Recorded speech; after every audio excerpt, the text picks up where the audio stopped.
what's been kind of coming up. I should have followed my first mind. You know, and what happens when you follow your first mind. So we don't want to leave it just on a con side of always trouble. There's a lot of reward and benefit that we receive when you follow your first mind.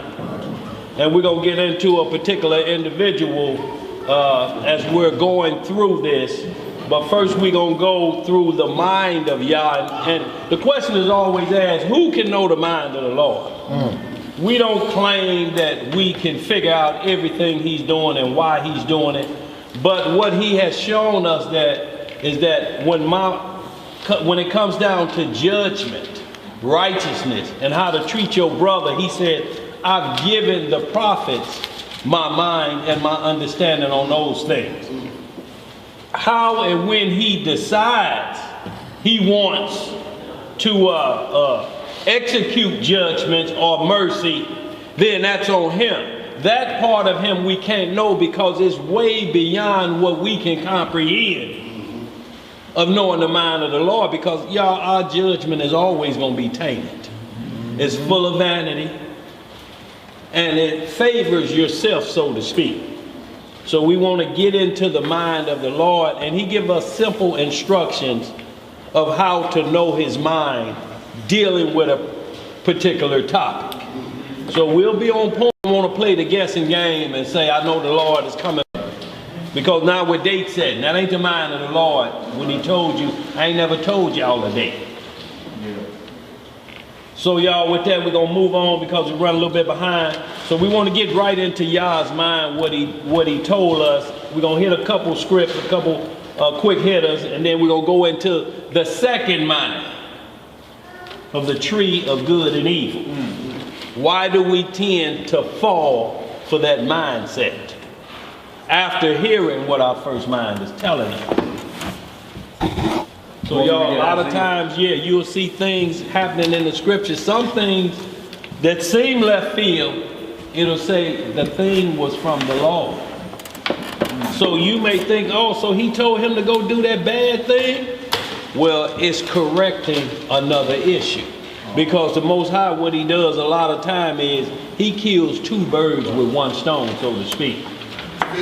He left the spirits of the giants before the flood to torment evil people after the flood. Everything, they just don't sit and wait, until they use them. They're constantly being used, sent to destroy and to cause problems for individuals who continue to break the law. Those spirits are sent out to torment you till you get your mind right. So we'll start with Exodus 20. Exodus 20. Yes, sir. And we're going to learn the mind of the Lord. What some refuse to hear the mind of the Lord when they don't even want to hear these big 10. The book of Shemot, Exodus, chapter 20. And y'all, the mind of the Lord right here, because this was given to Moses for us to get understanding. And what he commands, keep my commandments, keep my commandments, keep my commandments.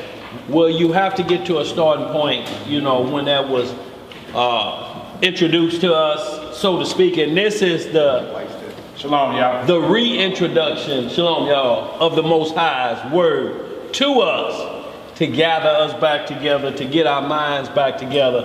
Different priesthood at this time, but same instruction set of laws.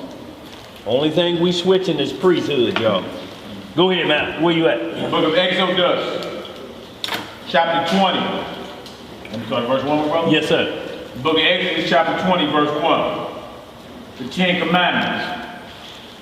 And Elohim spake all these words, saying, I am Yahweh thy Elohim, which have brought thee out of the land of Egypt, out of the house of bondage. Thou shalt have no other gods before me. So this is the first thing you got to get in your mind, what the Most High is saying. I don't care who it is. Your mama, your daddy, your brother, your sister, your wife, your children. Nobody before me. And y'all, and that's a very serious thing we really truly have to look at. You may say to yourself, well, he don't really mean that like that, do we? Right. He means it exactly like that. You're not going to pray to me and then give my glory to somebody else. That's right. Right. You're just using my name in vain then. Go ahead, bro. Before, can I speak on this? Yeah, go ahead, bro. Yeah. Before don't mean like one is before two, or three is before four.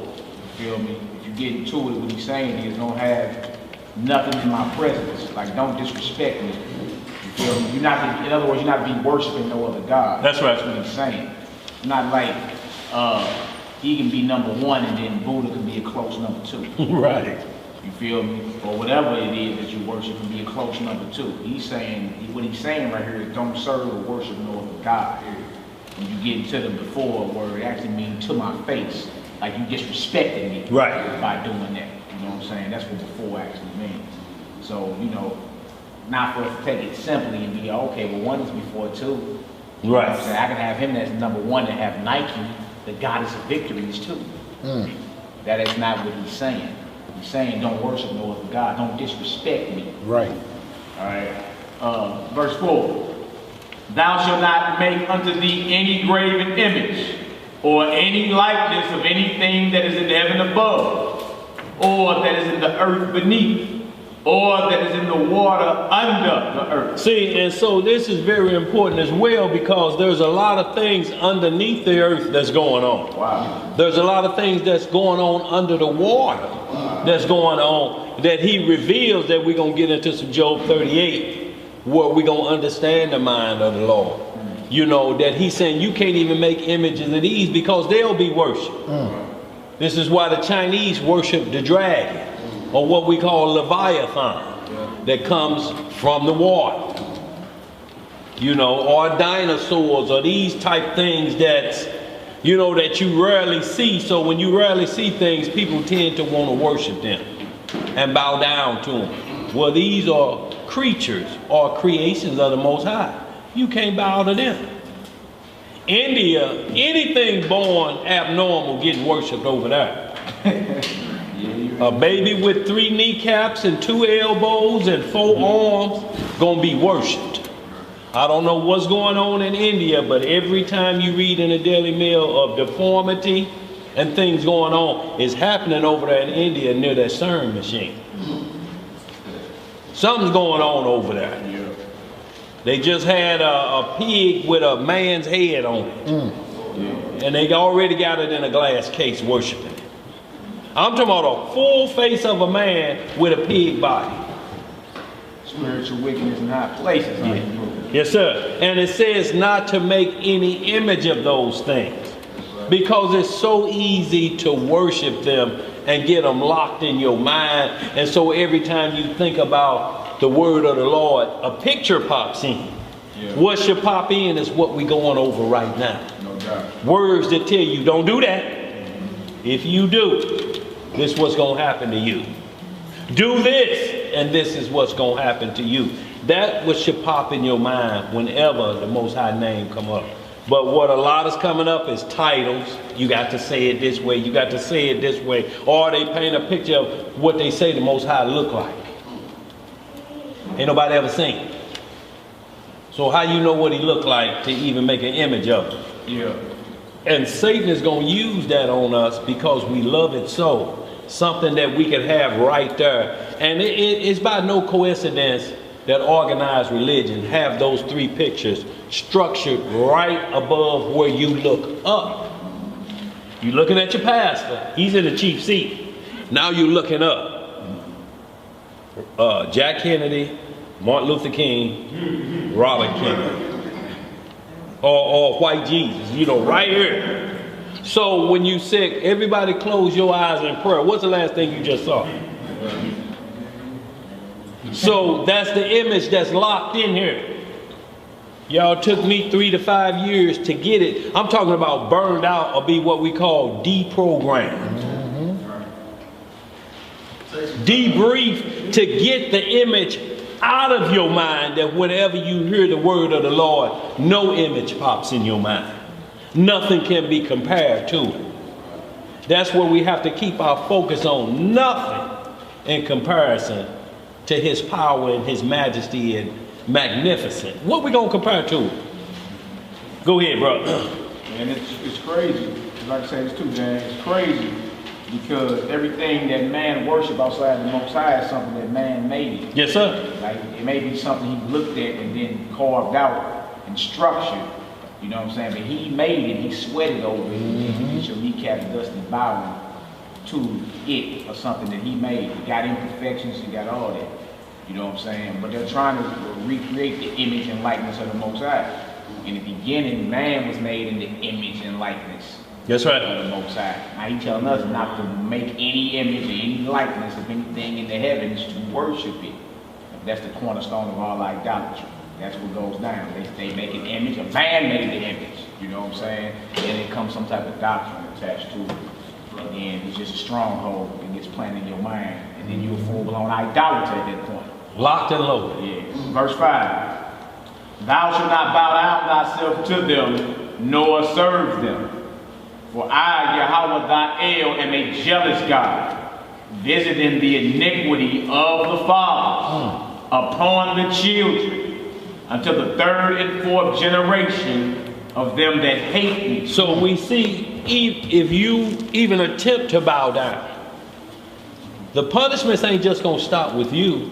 There's a third and fourth generation. That's how long it takes it for it to get it out, or what is called get it out your system.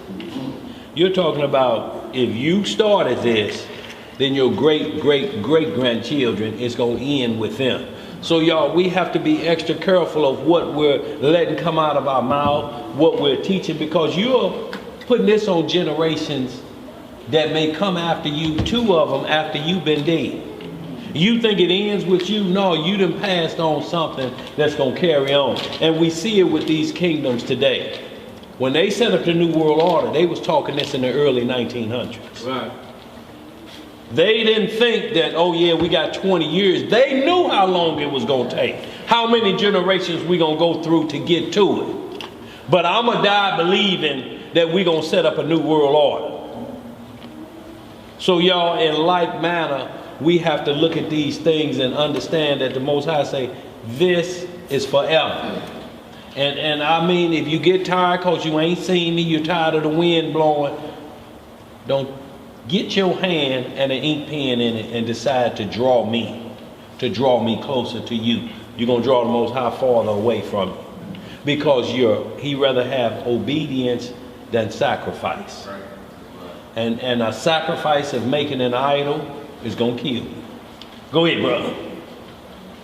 Verse 6. Yeah. And showing mercy unto thousands of them that love me and keep my commandments. You see, what he's saying is showing mercy to thousands of them that love me. And we know love, according to all of 1 John 14, is the keeping of the commandments. So those that love the Most High keep his commandments, and he will show mercy to you. Because everybody sitting in here except these children know, ooh, that was in the Bible, I would have been dead. If this had happened and we were still under that, I'd be dead. Or on the flip side of that, there was no freedom of religion, like Mel always say. I could have been lost my life, but I would have lost it then for the Most High's sake, the kingdom's sake. If Boko Haram get up in her or ISIS, they gonna ask you point blank, who do you believe in? No stomach. Better come correct. Because they looking for quick answers or they gonna blow your head off, y'all. This is where we're at. Prophets face this. Go ahead, brother. Verse 8. Verse 7. Thou shalt not take the name of Yahweh thy Elohim in vain. For the Most High Yahweh not hold him guiltless that taketh his name in vain. So when we're talking about vain, we go through all of Ecclesiastes. It means worthless. When you make his name worthless. Now we got a lot of people are saying that you have to say it this way or you're taking his name in vain. If you say JC, if you don't say Yeshua, or whatever else, you are taking his name in vain. That's not what the script is describing, y'all. This is why the Most High say, I'm going to let you know my mind on certain issues. I'm not going to leave you abandoned or stranded with understanding about me.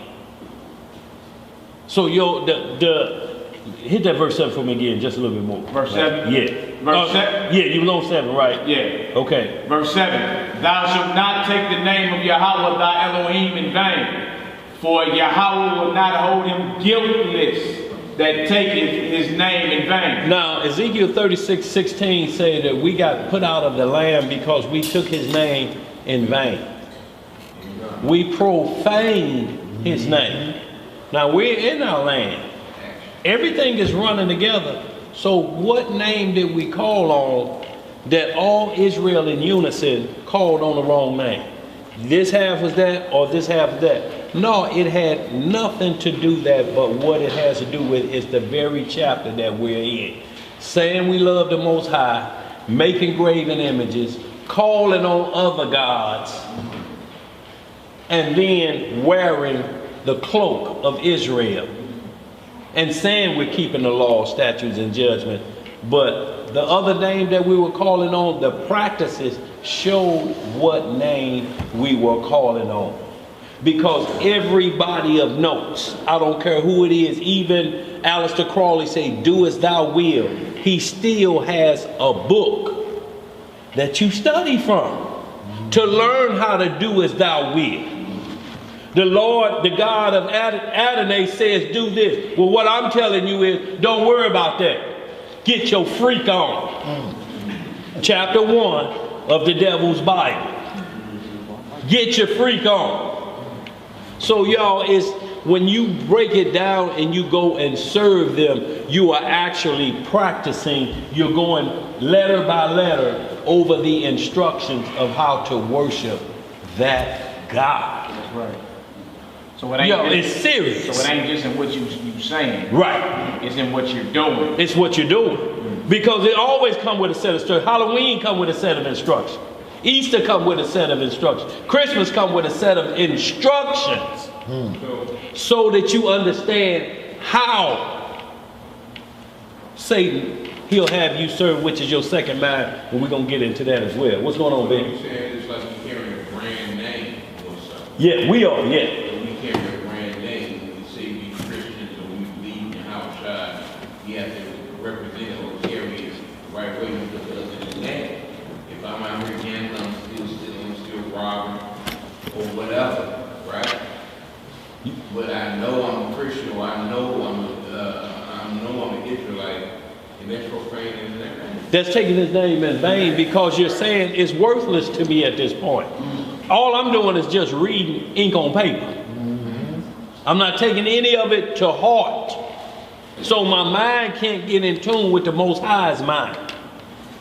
Because I want to worship what I want to worship. I'm going to use this as a starting point to draw men in. That's how everybody get it done. But once you get into it, and once you see what you're chasing, you have to backtrack. Get your mind refocused. Be born again and get back into these words again of what he's commanding you to do. He's not commanding you to serve no other God, nor to even serve your own self. You can't become a God to yourself. Men have made themselves gods. But every one of them gonna come with their own list of rules, and that's what he's gonna judge every man by if you bow to another God. He's gonna tell you this is what that God required, and you follow these steps. Just like the Masons and everybody else. Let's keep reading, man. Where you at? I'm in verse 8. Yeah. Verse 8. Remember the Shabbat day. Remember the Shabbat day to keep it holy. See, and that's a remembrance. If we coming out of Egypt, how are we remembering the Sabbath day? But he wants us to remember back from the beginning to rest this weary body. Take some time off and recharge it. Reboot your system, so to speak. Let it go into hibernation for a period of time so you can clear all of the viruses out and solely focus on the Most High. During this time, you have to remember to do that. And if these are like some are saying a lot of times, well, we got the law of Mount Sinai, well, what's talking about remember? Where you get it from? Exactly. To even remember? Go ahead, man.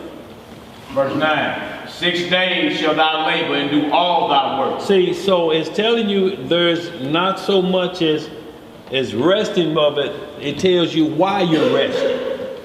Because he wants you to get your hands dirty, so to speak, first spiritually. Getting off into this, spreading this word, and then laboring so you may eat in your household. 6 days at max, you need to be doing that. 7 days is non-stop. It's like if anybody tell you, I work 20-hour days. What's the first thing pop in our mind? When do you sleep? Because 20-hour days, a 40-hour day, and then you add 60 on that, so that's 3 days with 12 hours of sleep. Who gonna make it off of that? The body is gonna go, it's gonna shut down because the immune system gonna break down. Shalom, get in. So go ahead, bro, what you had, Greg? Even if you're trying to fish for souls, men for the Most High, you gotta take a day off. Well, a day of rest, right? Well, what we're talking about is the Most High remember the Sabbath. It's the holy day, it's the set apart day. It's the time that you recharge.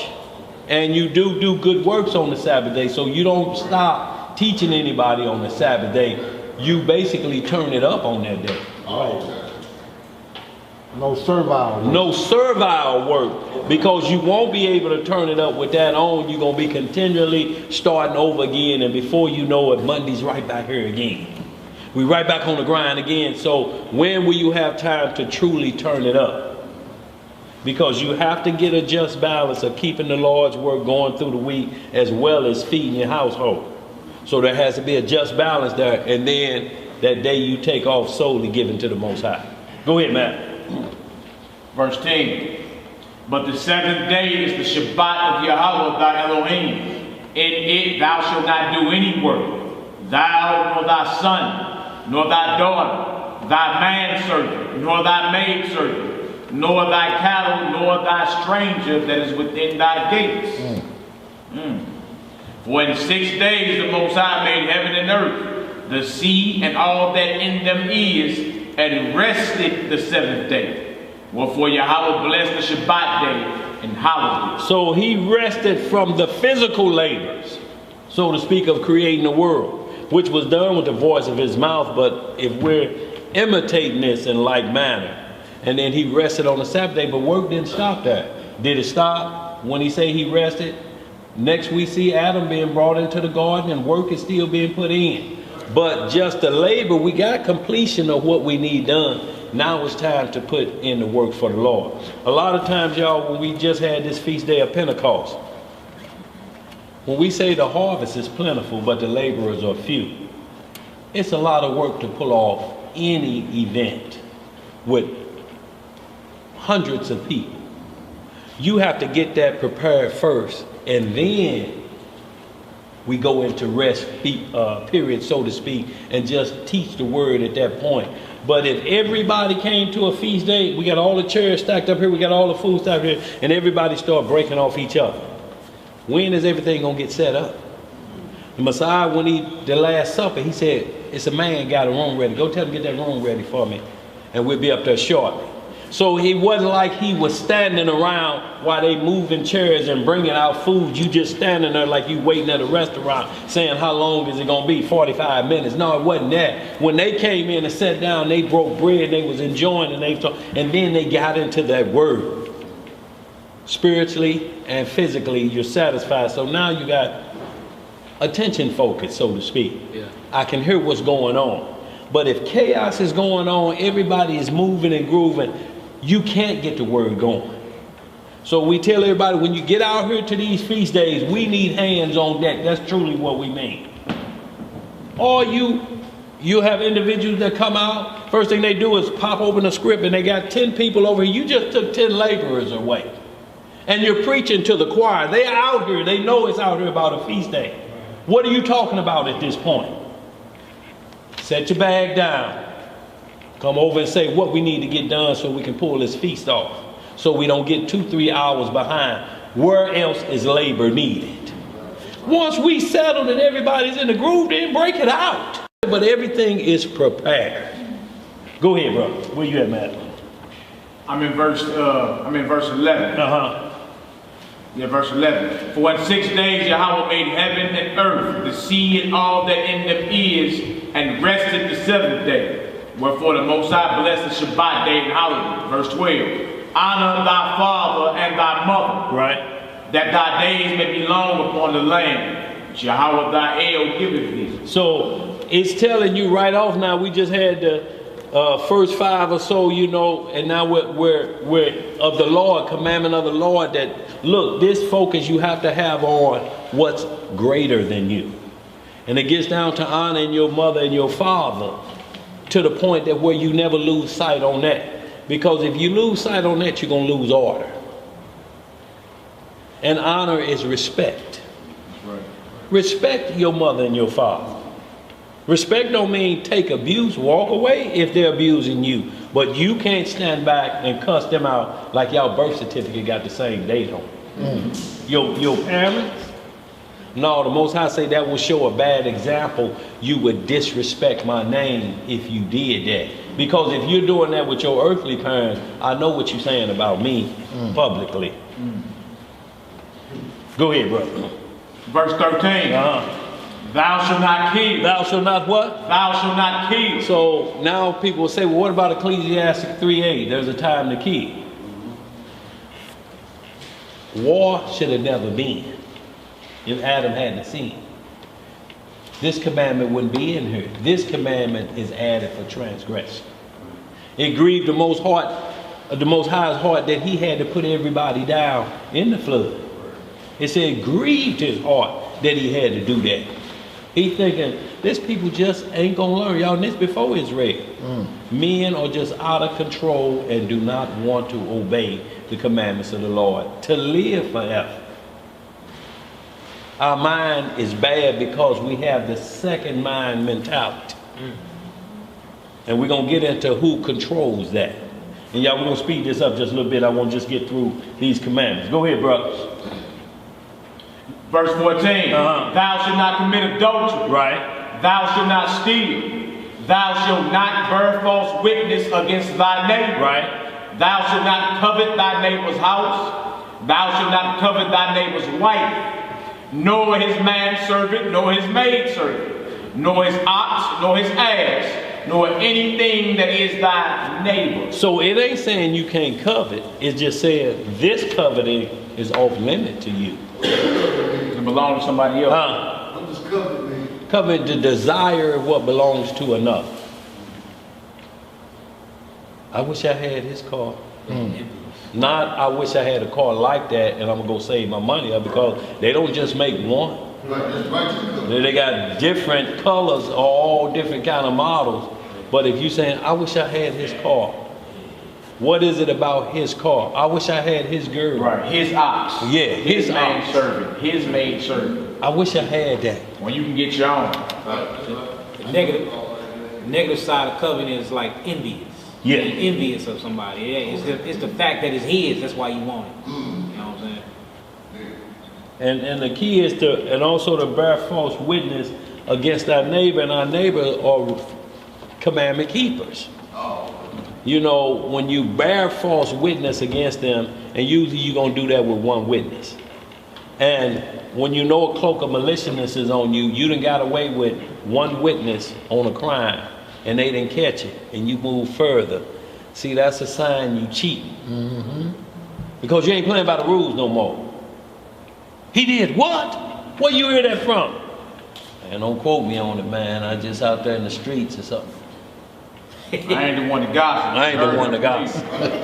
You ain't heard it from me. I'm not the one that's tail bearing. I'm just passing tail bearing. No, you're a tail bearer. I'm not the one tail bearing. I'm just passing tail. Go ahead, bro. Where you at?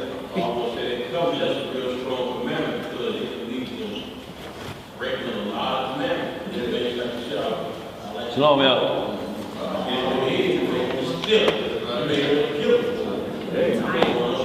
If you actually look at all the commandments, you break one of them, then you break them all. You kill somebody, you got a lot of cover it up. Yeah, you do. Like all of them. It's a continued slippery slope that you're facing. What you got, brother? Yeah, it's just basically like David coveted Bathsheba. The Lord gave David 8 wives. He said, I gave you, and I would have gave you more. He said, but what is it that you had to go and take this man's wife? He said, I'd have gave you whatever you asked me for. But what is it about his that you got greedy about? And had to have his. Not only that, but then, like you say, the next commandments come in, killing, and adultery, And lying. and lying. All of them was entangled into that one deal about coveting what belongs to your neighbor. Now, was he thinking, oh man, that Hittite shouldn't have his Hebrew princess anyway? What is Bathsheba doing with that Hittite, that black African? Was that on David's mind? Nah. Bumping and grinding. There's nothing that's listening to her, but what we see is that he saw her baby.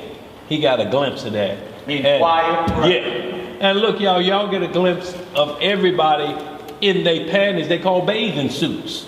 Or on the beach, you look at somebody, but your mind have to be focused that it don't focus in. Eyes are for looking, just not for lusting. Yeah. So because somebody naked, you're going to use the excuse that caused me to sin, your second mind will tell you to have that excuse ready. Lord, you made these eyes. What you make them for if I couldn't look? That's that second mind, right? That's that second mind. Hey, Dad, you heard about what they did over in Israel, the slut stroll? The what? You heard about over in Israel? The slut walk? The slut walk in the Holy Land. A whole bunch of feminists got mad and said they just tired of, being treated a certain way. So they all stripped butt naked. And start walking through the streets of Israel. You feel me? Yeah, she did. Amber Yeah. Rose started all of that. And just was basically screaming at the top of their lungs, saying they, ought to be respected and, they're virtuous. Butt naked. How are you? Butt naked, huh? You're jack naked. How are you? Right. What you Virtuous. Playing with it. It's crazy, man. What you got, Ben? Verse 16 says, thou shalt not bear false witness against thy neighbor. Yeah. Are you saying that just against thy neighbor specifically? Well, your neighbor, one who keeps the commandments is your neighbor. When we get into Leviticus 18, all throughout Leviticus, it breaks down who your neighbor is. Deuteronomy 10, your neighbor is one who keeps the laws as yourself. He's neighborly to you. He can live by you. You follow the same laws. There ain't going to be contention like you couldn't. If a neighbor is a Ku Klux Klansman that live next door to you, that ain't going to be your neighbor. So what are you saying, like it's okay to bear false witness? No. But see, because these are about a set apart people. So it never gives you a pass to go break the law with somebody else. Oh, I can break the law with them. Not when the whole thing is to bring everybody under one umbrella in the end of things. Because Zechariah 14, all nations have to come up. So you can't have them come up and then slay them. Or we fall to what caused Levi and Simeon to lose the birthright because they slew a man in their anger. Yes, the Lord had ordered to hit on them, but because Jacob made a covenant with them and they slew him after a covenant was made, it made it look like we did the same thing they did to the Indians, put smallpox blankets on them and then killed them, and saying we were backing it with the commandment of the Lord. No, he don't play funnies like that. You give somebody my commandment, then it's best you work to bring them back up to par. Because you don't give it unless you're sure. Yeah. Just like we can't bid anybody Godspeed and they say they hate our God. You can't say God be with you and they go away. Nigga, I don't want to hear that no more. Every time I come over here, you talking this man, put on some BET and get the bones out, nigga. Hey, man. Well, bro, we ain't doing that today, man. I thought, we break down some scripts, man. I'm trying to let you see, man, I'm out of here. All right, bro, God be with you. No, you can't at that point because he's denying the scripture. So I can't ask God to be with him at that point until he's ready to receive. Or you casting your pearls before swine. So in like manner, is never room you can do this to somebody else. We can't do that to nobody else. That's what they're doing to us now. Y'all ain't real Americans, so to speak. So that's why we treat y'all like that. But that came from them extending the wrath of the Most High against us and holding themselves not guilty for doing it. Okay, I don't want to go too far. Go ahead. It's got where it is. You know, we're not supposed to swine. We said that we feed it to the heathens. We got where it is. It says, like, you know, we can't eat swine, right? We can't do what? We can't eat pork. We can't eat Right, right. They said we can feed it to the other nations. You're not supposed to touch it. No, see, and when you're saying feed it to the other nation, they had certain things that got old, you know, or wasn't as fresh as other things. Well, other nations are starving. But look, what you'll never see, I haven't seen, is it worded like if you see a swine, give it to another nation. No, it don't say that. It's usually talking about the foods that we're eating. If a cow fall on the side of the road and he died in itself, you can feed that. Basically, if a cow have a heart attack, you can give it to another nation because they're not set apart. But a cow with a heart attack may have a disease or something going on with it.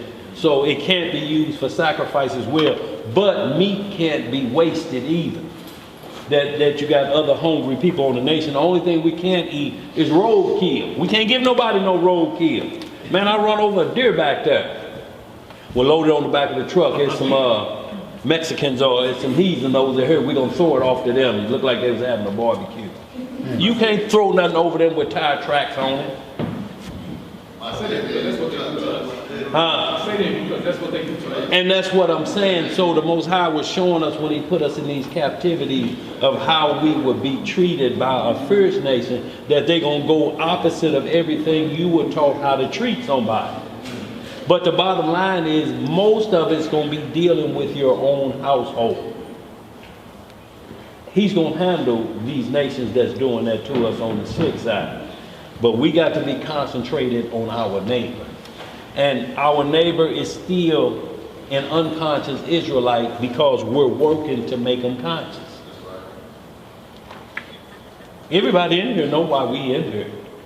So what we who we working on?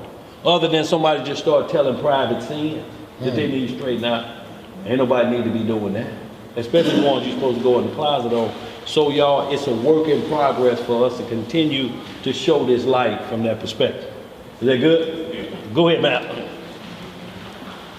What verse you in? Is that it? Is that all of them? Verse 18 you at? Yeah, that's all. Hit verse 18, just right there.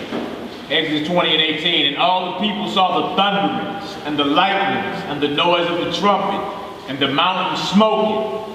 And when the people saw it, they were moved and stood afar off. And they said unto Moshe, speak thou with us, and we were heard. But let not the Most High speak with us, lest we die. So they have clear understanding that when they're hearing this thumbling and this roaring, he's to be feared. You should be trembling at this because that's going to make you tremble when you hear this. But they like, you go talk to him. So they're in clear understanding of his wrath. I don't care who it is today, what do they say? Oh, you guys are talking about that God of the Old Testament. What makes them say that God of the Old Testament? Because of his wrath?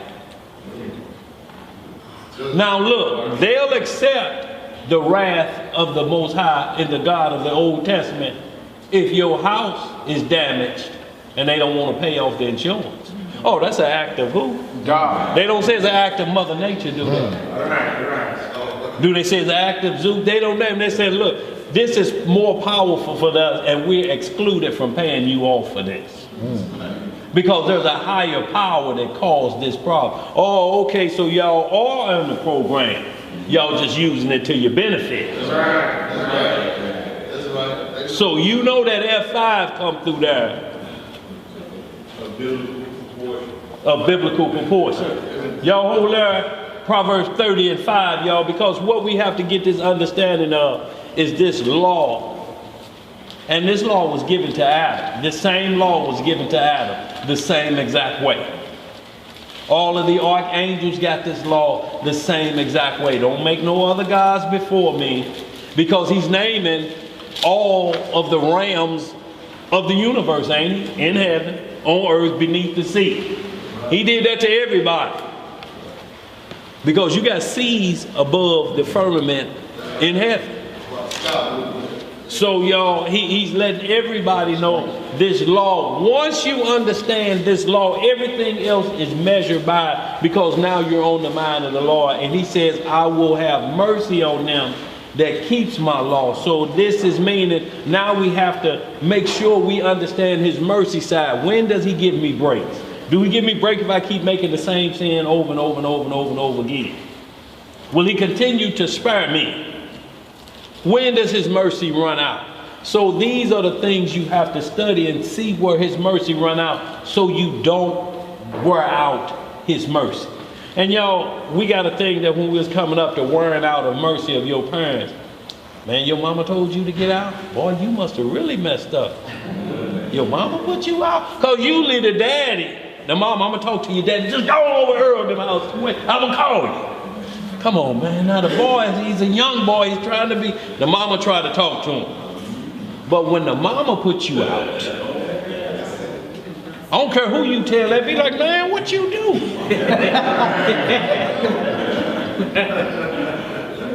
Your mama put you out and told you never come back here? We're going to get into a little bit of Luke 15 as well on the prodigal son. I want to make sure I do that. But y'all, this is what we're saying, the mind of the Lord. Once we understand this Exodus 20, any versions of Bibles, go right there. That's your measuring stick. This is when he talked to him and he voiced his commandments, not his suggestions to everybody. Check every Bible and see if the Bible is tampered with, it's going to be tampered here. This way you want to look. Have y'all ever heard anybody say tampering in Exodus 20? No. If he tamper with this, y'all, we home free. If this changes, thou shalt kill as thou feel. That ain't a problem. It's going to be a problem with this, y'all. And these are just 10 that we just run by somebody. Can y'all name them in order? You know your ABCs. You know your favorite song. How long been ABCs? 5, you in kindergarten when you learn. That's a lot of years, but you still can call them off. You can still call off your favorite song. You can still, like the Pledge of Allegiance and everything. Why do we have a problem with life? Calling off life. Rattling off life like this, like it's on my first mind. Why is all the second stuff, my second mind, I can rattle off like this? Why is my second mind clicking like this? What you got back there, now? Like you always say in the scripture, law becomes a strange thing. Yes, sir. It become a strange thing to us because we're taught not to study it. Don't look at that Exodus 20. If you look at that, you're going to have to do right. Don't look at that. What you got, D? Malachi, meaning to say that everybody go to Sunday, whatever their word, to say the preacher all come out his lips. They don't say nothing about the law in the church. So you have no idea what the guidelines are. You have no idea who a neighbor could be. You have no idea what the Lord requires. So next it is, here's your second mind. This is what the Lord really telling you. Don't chew no gum in here. When you go to the bathroom, this finger high in the air and tip lightly. So you get a whole nother set of instructions, y'all, once the instructions of the Most High is gone away with. Y'all, and this is what we're going, so you don't have your first mind. It's either the commandments of men, which is led by Satan, or it's somebody else. It's second mind doctrine. Let's read some more. Where we at? Did we finish that? Call Proverbs 30. Yeah, that's what I want. Proverbs 30 and 5. And then I want to hit a little bit of that Job 38. And then we're going to just go into the mind of Satan. And then we're going to get right into how to maintain your first mind. Y'all, this is a battle up here. I'm telling you, you could be just watching TV and all of a sudden, some could come in so crazy left field. You like, what the hell is wrong with me? Why am I thinking about that? Like, what is that? Get the hell out of here, Satan. It's the only thing you can say up here because you can't look at nobody else. You be looking like this. What the hell is wrong with you?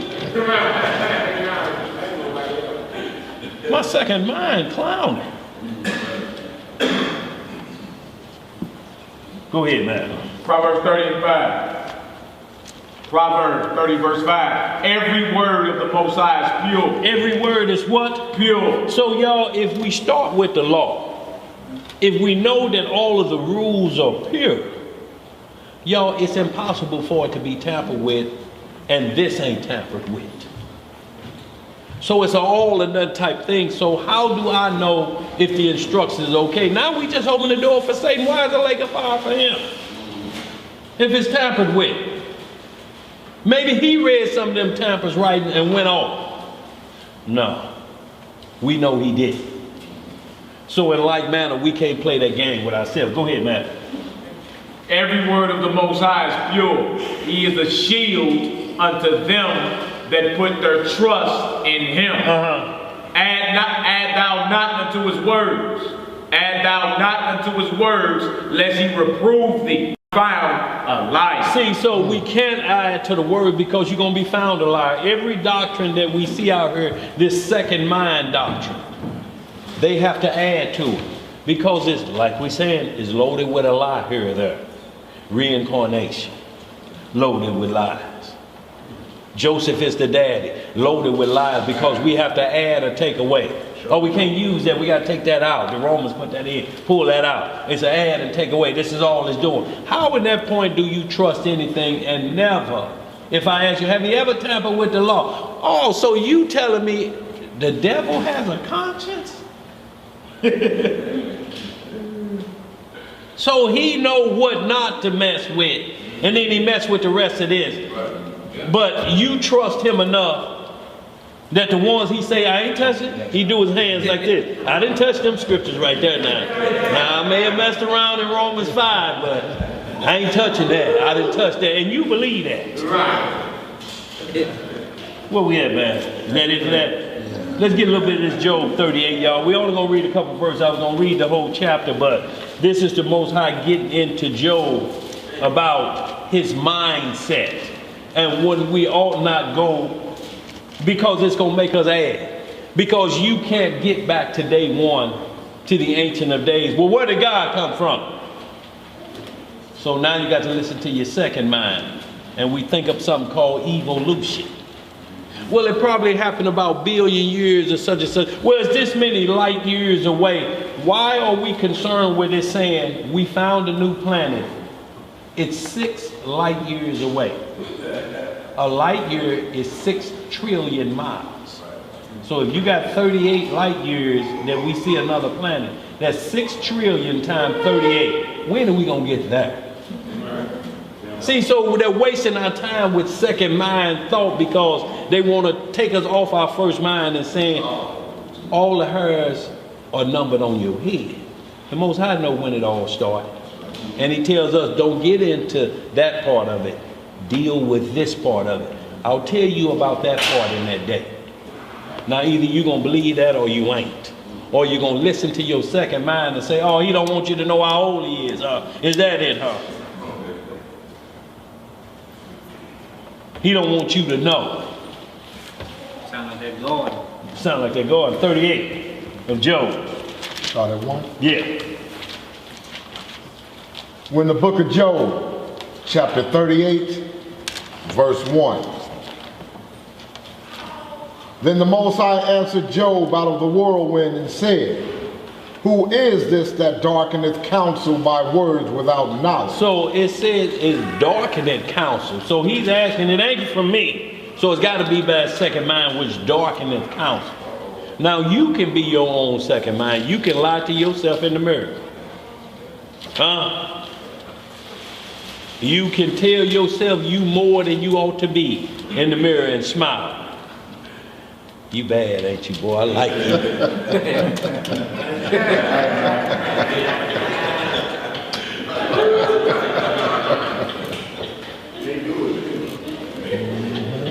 I mean, actually fool ourselves that we something when we are nothing, y'all. Go ahead, bro.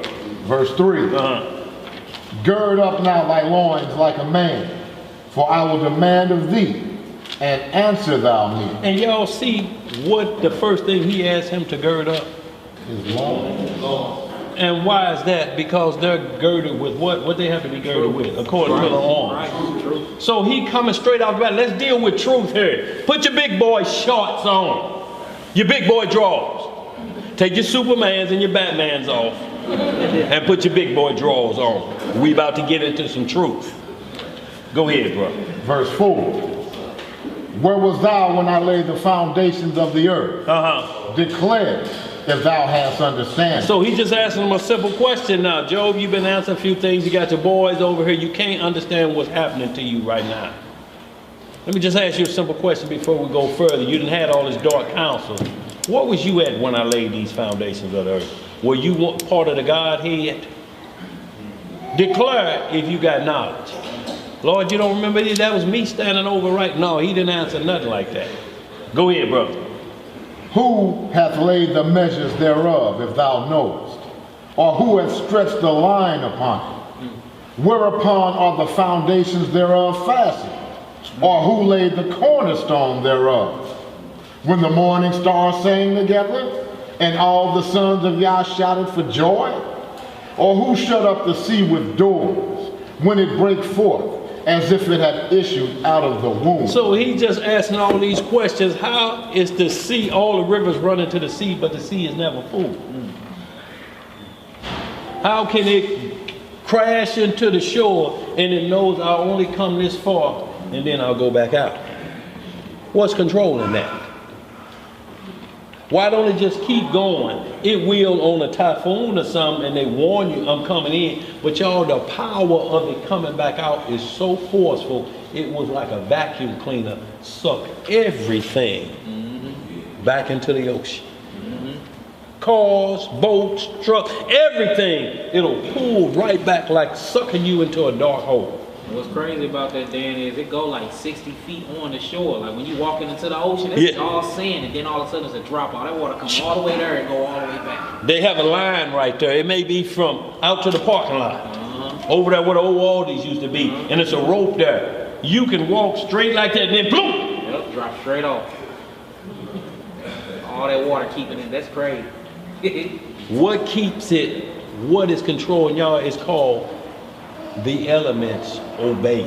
Straight up. They got laws too, man. They got laws too. Most definitely. And they are obeying the laws to the letter. Let's read some more, y'all, because I want to get caught up a little bit. Verse 8.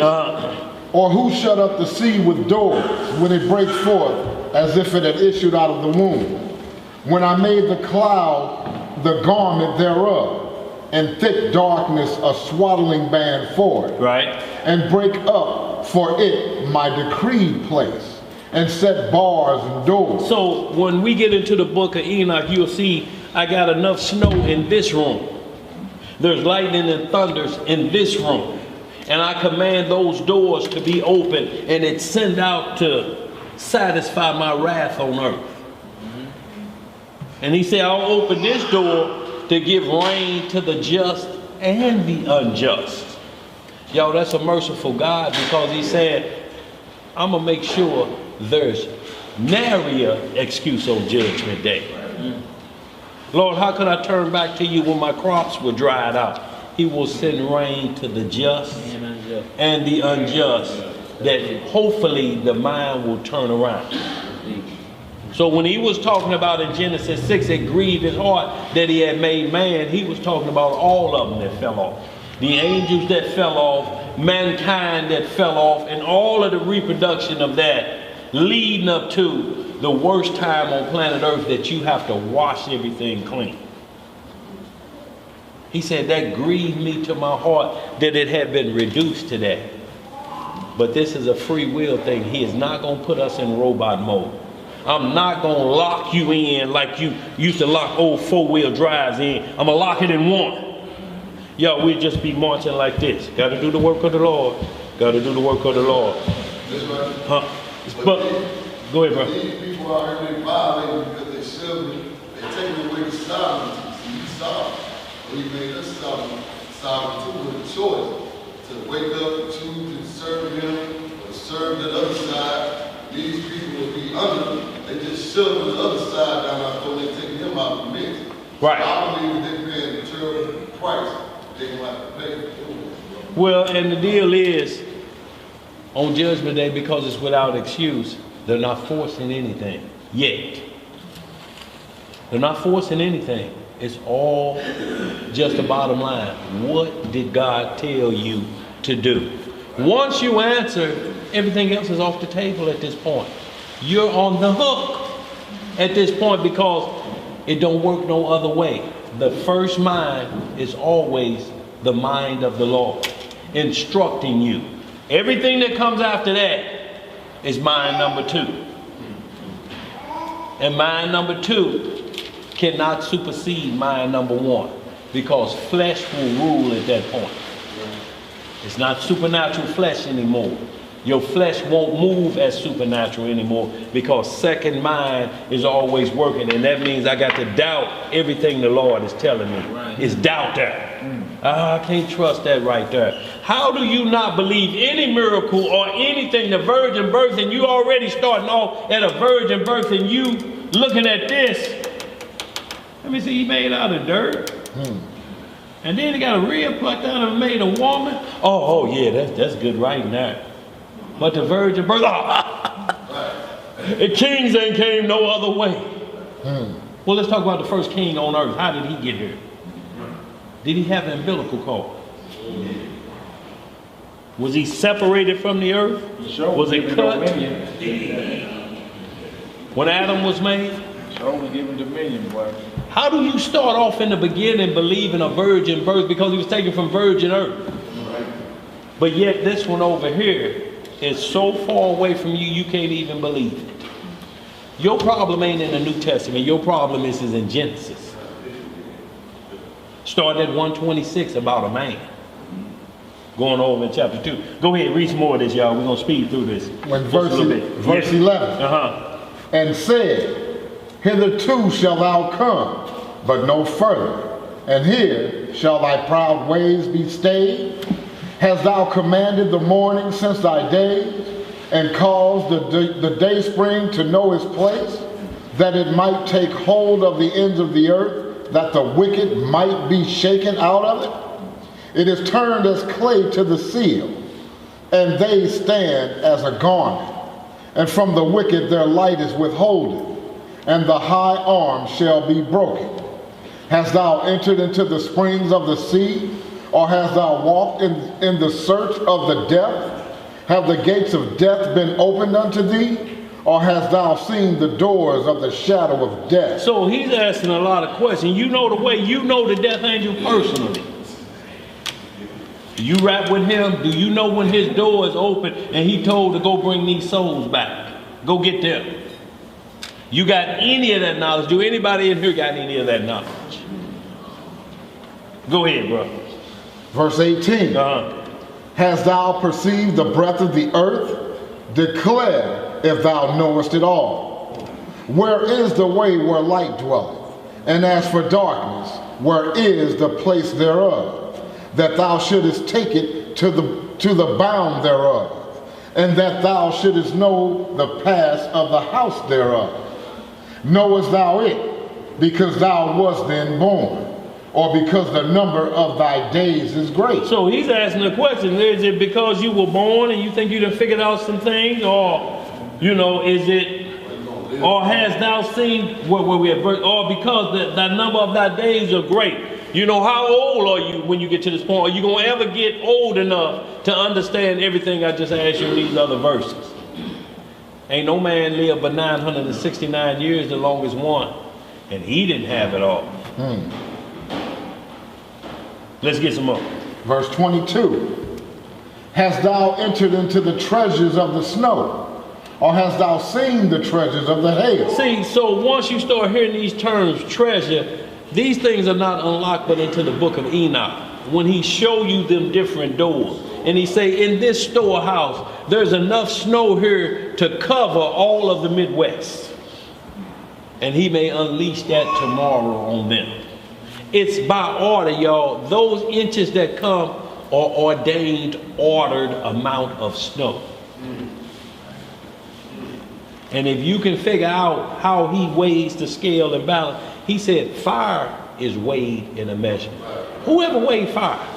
Just somebody just, I don't know, put a little lighter fluid on your hand and grab fire from both hands and let it burn a little bit and tell me. I think about, I don't know, maybe 2 pounds. No, because you're going to be done like that. BTU. Right. Go ahead, bro. Verse 23, which I have reserved against the time of trouble, against the day of battle and war. So you see how it's reserved? He's got snow and hail stored up for a certain day. It ain't gonna move. It's waiting on the command to handle its business. Y'all, these are elements. The problem is the only individual or the only thing that's worshiping him and honoring him can't get it right is man and womankind. Yeah, man. Like you hear the Muslims say, completely devoted to God's command. That's what a Muslim is. He's subservient to what that includes everybody but man. Right. If you calling yourself that after that, then you started out the gate wrong. You started with the one who can't get it right. The sun do what it's done. Anybody has seen the sun stop yet? Hey man, the sun ain't up, man, y'all. Anything on the news? And the sun like that. I just didn't feel like it this morning. I called off. I called off. And people what it said too, Dan, it says, which I have reserved against the time of trouble. Say that again, bro. Which I have reserved against the time of trouble, against the day of battle and war. Yeah. So imagine he punished us with some hail balls the size of cars. You know what I'm saying? While we can. Hell with fire on it though. Man. How is ice and fire in the same mix? Together. Go ahead, bro. And the other one don't put the other out. Go ahead, bro. Verse 24. By the way is the light parted. By what way? By what way is the light parted, which scattereth the east wind upon the earth? Who hath divided a water course for the overflowing of waters, or a way for the lightning of thunder, to cause it to rain on the earth, where no man is, on the wilderness, wherein there is no man. So you see, even uninhabited places, the Most High say, I cause rain to go there. Because you not there don't mean these obedient servants of grass and trees don't get water. That's right. Where no man at. Why shouldn't they get water? Why shouldn't they live? Because you ain't made it there. Go ahead, bro. To satisfy the desolate and waste ground, and to cause the bud of the tender herb to spring forth. Hath the rain a father, or who hath begotten the drops of dew? Out of whose womb came the ice, and the hoary frost of heaven?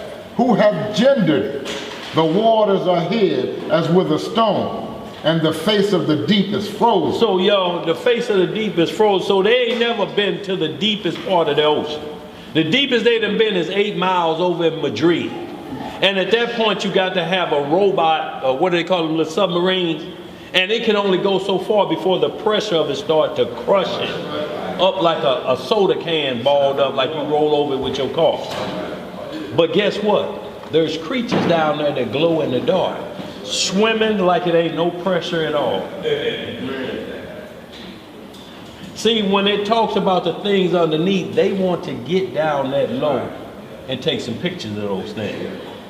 They ain't gonna be able to take no pictures. Finish that out, bro. We're gonna move on, get right to the heart of man, because we got a couple of scripts we want to get over before we get out of here. You been seeing what's been washing up on the seas lately, on the shores lately? Oh, man, strange. Y'all been seeing what's been washing up. Man. Beasts are washing up on shore. They like, we ain't never seen this on planet Earth before yet. Looking like full dragons. Like, looking just like the dragons in the movies, man. I ain't getting no pictures out of their imagination. Go ahead, bro. Read some more. Verse 31.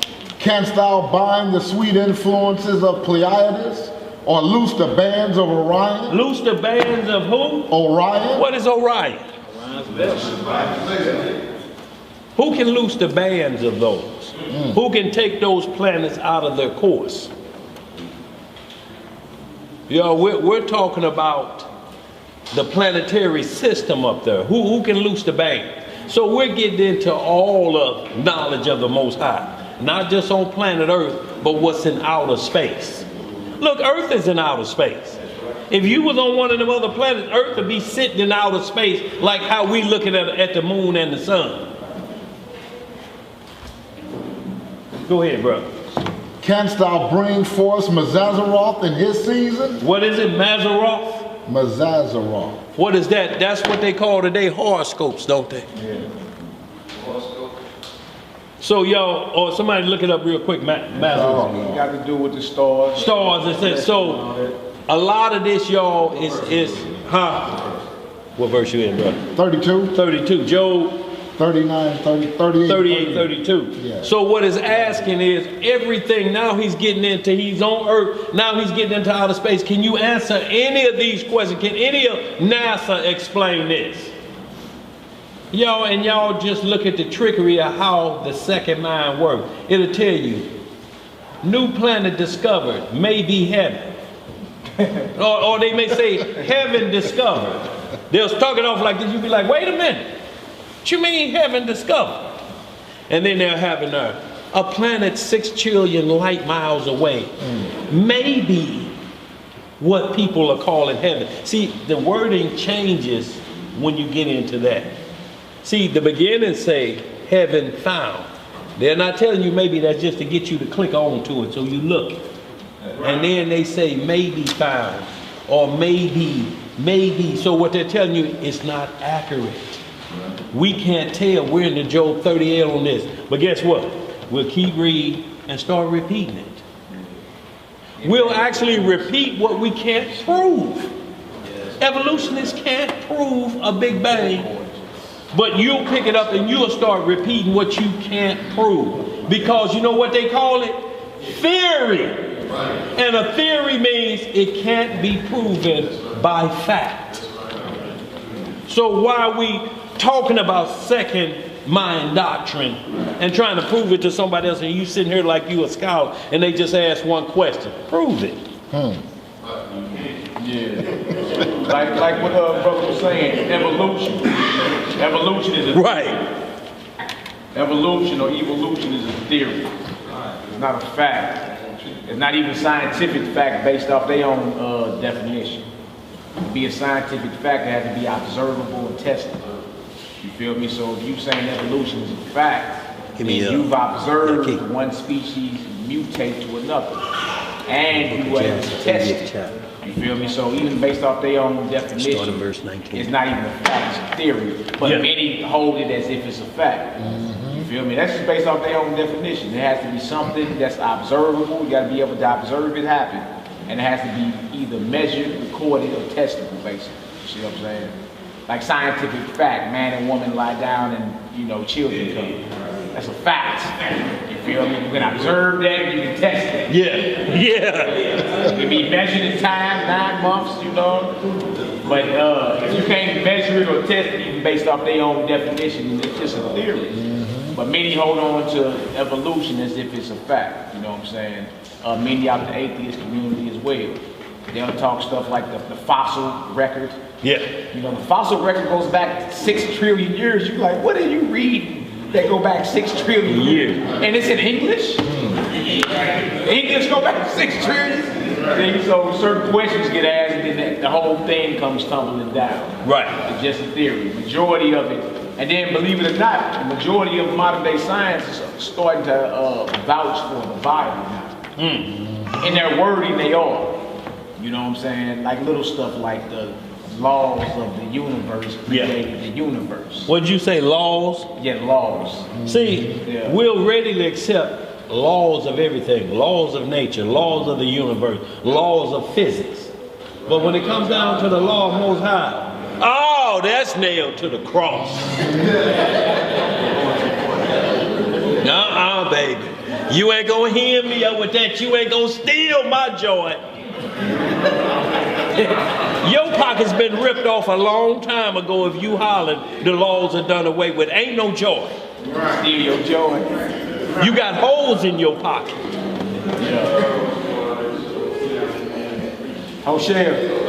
Just real quick for the family, just kind of touching on what they're talking about, just how evolution and all that, they just tops and making us think about stuff that we don't really understand.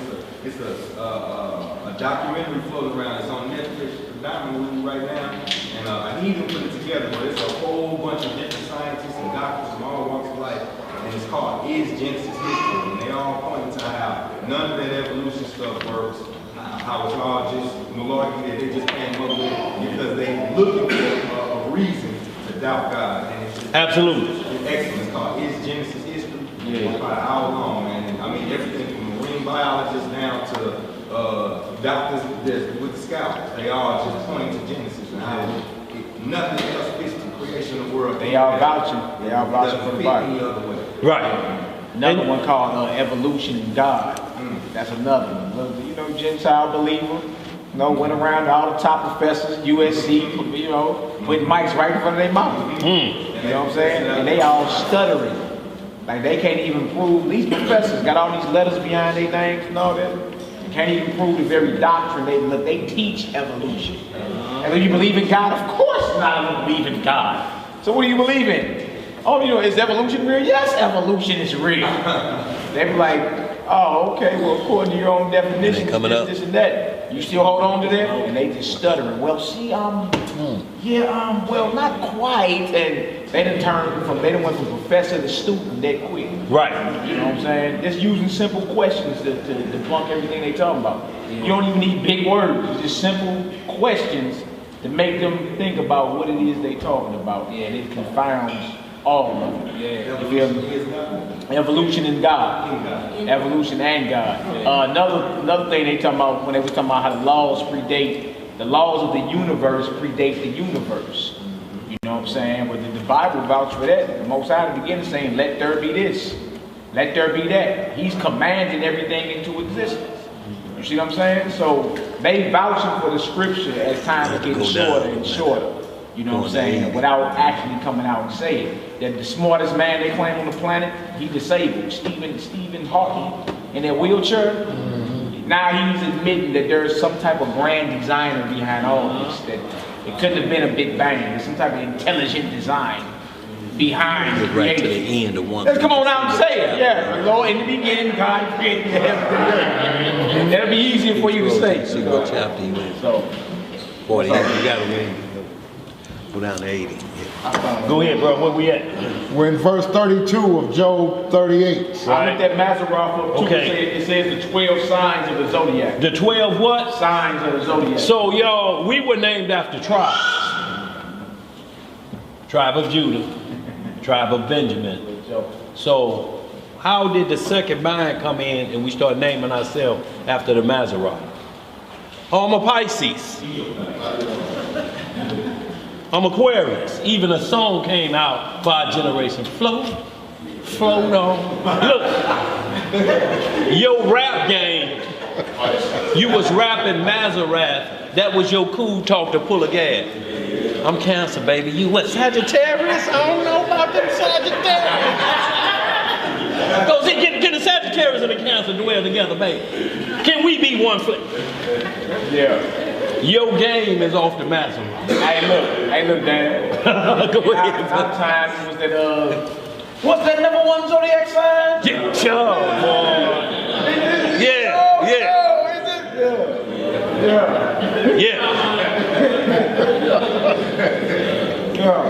Float on was the jam, y'all. And that was some Lukey talking. So at that point, not only that, but today you still hear people judge certain groups of people by the month that they were born. Man, so what's she do? Bet she a Leo, ain't she? Oh boy. You should have went with a Libra. See, every experience I done had with a Libra. Now look, I may not be with them, but they wasn't evil as that one, as them Leos was. So now your whole thought process is chasing the stars. When we a tribe of people. No, she's a Judite. If she here in America, and our parents got off them slave ships here. If she's over there, she may be this or she may be that. But Judah is still to the four corners and the tribes are blended in. But naming after stars, Y'all, and then every day when it pops up on your phone, daily horoscope. And it becomes a horror to you, just like you're saying. It's a horoscope. Chase it and see the horror that come in your life. Soothsayers will use it against you. Oh, I see here you're a Libra, born in the second phase of Orion. Oh, baby, it looks bad for you. I'm seeing here too a dollar sign. Did you get paid yesterday? Yes, I did. The sign is you should have $20 left and I should get the rest for the answer.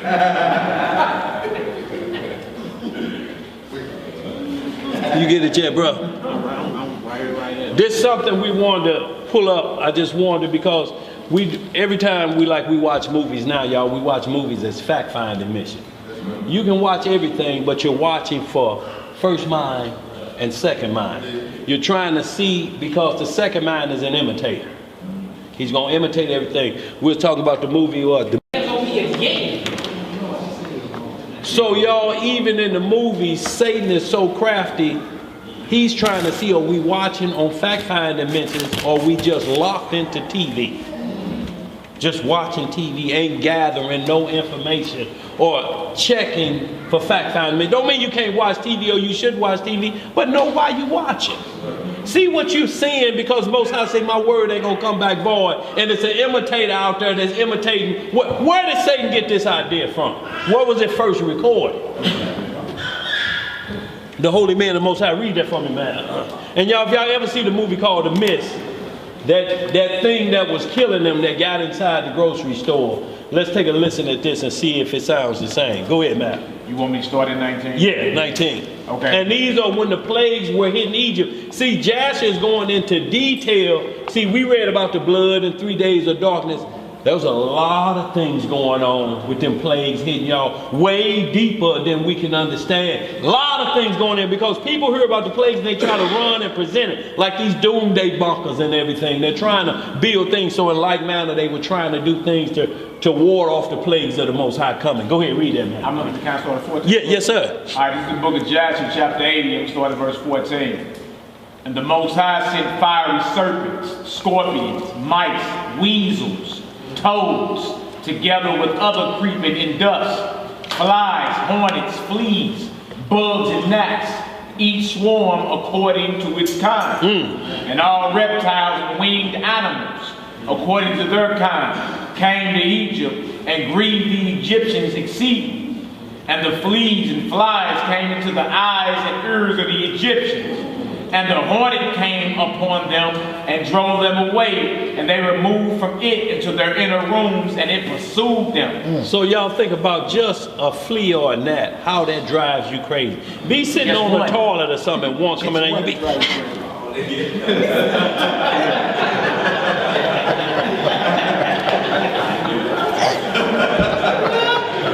Look, hell, we can't even stand Keith Sweat because he sounds like a gnat in your ear. Yeah, baby, yeah. Come on, baby, yeah. Go ahead, bro. Verse 19. Yeah. And when the Egyptians hid themselves on account of the swarm of animals, they locked their doors after them. And the Most High ordered the Sulanu, which was in the sea, to come up and go into Egypt. Now, y'all think about this movie, The Mist. The plague is going on. The lady's telling them these are from God. These are plagues from the Most High. And it's in the midst. You can't see nothing. Go ahead, man. The Sulanu, which was in the sea, to come up and go into Egypt. And she had long arms, 10 cubits in length of the cubit of a man. And she went upon the roofs and uncovered the raftering and flooring and cut them, and stretched forth her arm into the house and removed the lock of the boat and opened the houses of Egypt. Afterward came the swarm of animals to the houses of Egypt, and the swarm of animals destroyed the Egyptians, and it grieved them exceedingly. So you see this thing, basically, almost like an octopus, so to speak. For those who were born indoors, it lifted up the rafters. When you see that movie, The Mist, you see how it gets inside. They start hearing it coming from up top, tearing the roof off. And then it had arms in there and went and pulled that one baggage boy out. He cut off his tip, one of the They tried to cut off one of the arms of it, but y'all, they didn't just think this sub producer was thinking, and then I'm gonna have an octopus come in there. Yeah, Bill. Drag the bag boy out. Yeah, man, your mind is really clicking today. They got all of it out of here. Because it's already recorded what happened to this nation. Huh? What's going on, bro? Yeah, but if you get into like a lot of these mystical guys, everybody got destruction of a big old octopus that walked on land inside of their religion. A big old octopus, a big old eagle, especially the Indians. The Kraken. Yeah, the Kraken. You know what I'm saying? You finished that, Matt? Yeah. Is that finished? So y'all, we see that how they unlocked the doors on everybody who was trying to block it in. So just like you think you're getting doomsday preppers getting ready, the door gonna get unlocked.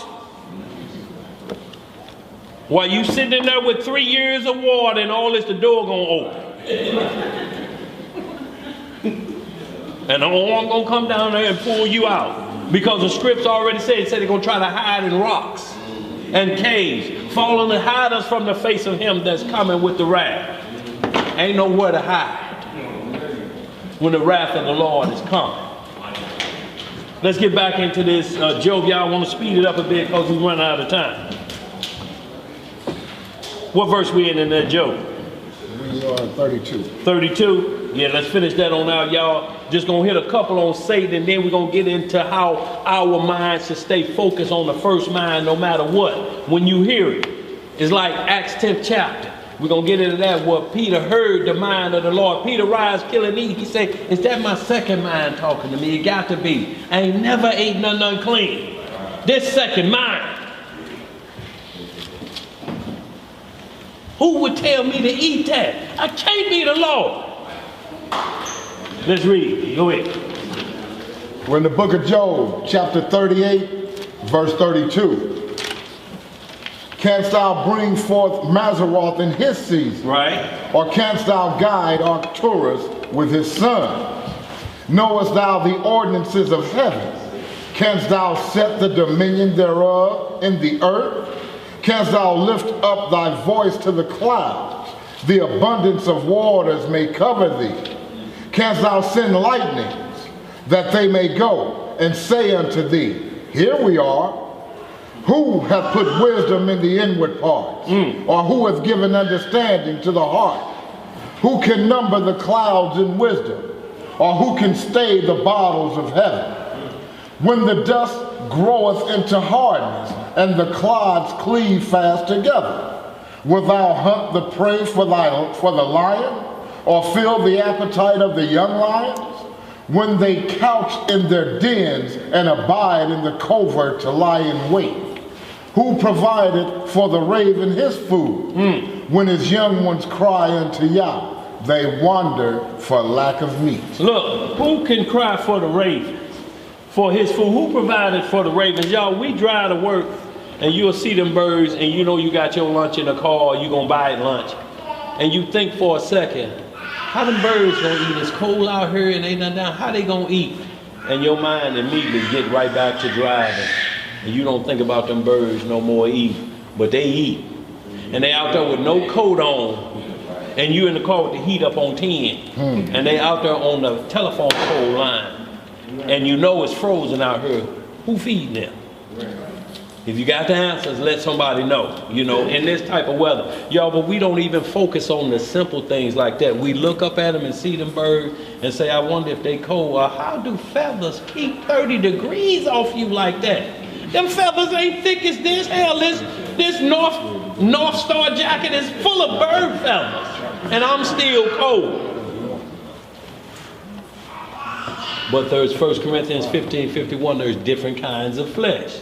There's flesh of birds, there's flesh of men, there's flesh of angels. The flesh of birds are designed to take this cold. The flesh of beasts are designed to take this cold, because that's why you wear a leather jacket in the winter. Cows can stand that cold. So you grab what's off of them and you put it on you to be able to deal with that element, because our covenant got taken off of us in the garden because we listened to the second mind. Now we have to live like what's beneath us, and that's beasts. So we warm up with their clothing because now we on this level. Because we won't listen to our first mind. Y'all, our first mind was paradise. A set temperature every day. Right here. The most comfortable temperature you can say, Leclerc Gas and Union Electric be out of business. That temperature right there. But we didn't want it, y'all. We wanted to hear what he had over here. See, he don't want you to be flossed out, you know. See how the cow flossed out with that fur on him? He didn't want no fur on you. Your God is a hater. And you sure is. I want to rock a fur coat. But you still going to be colder than that animal that's rocking it. They can walk through water with it. I don't care what kind of leather you go through. You go through 32 below zero or 32 degree water. I don't care what you got on. They're going to have to come get you. We finished that up there. Yes, sir. Let's get right to the heart of the matter on Genesis 3:6. Genesis 3 and 6. We're going to hit Ezekiel 28:12. And y'all, then we're going to move right into how to get our mind focused on how to serve the Lord and keep what we call a one-track mind. Down that road of life by keeping the commandments and listening to that mind. And when you know it's that second mind, tell them, get on out of here. No, you didn't use me up for today. All you using today, I'm through with you for today. No more of you for today. Genesis chapter 3 verse 6. And y'all, our adversary, for anybody to say the Bible time with, or somebody put that in there, the devil ain't never played like that. It's not written from Genesis to Revelation he ever tampered with anything. He goes directly to the Lord. Let me get him. It looked like his pride is like mine was when I was up on the sides of the north. You remember, Lord, how proud I was when you threw me down here? His pride seems to be the same way. I see the same exact thing happening to me. Let me get at it. And the Lord asked, who you talking about? My servant? You ready to get at him? Oh, you don't know about him. Give me the shot. Y'all, that's what we are involved with. That part of it comes with the territory as well. When we say we're here to serve the Lord, we have an adversary that's going to try us on our faith. You talking a good game, you best be walking a good game.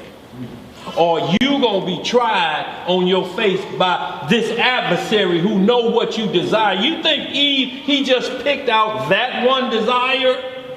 Or did he know what was going on in the process, standing right there watching and seeing, oh, I can get him this way. She like flash and dash.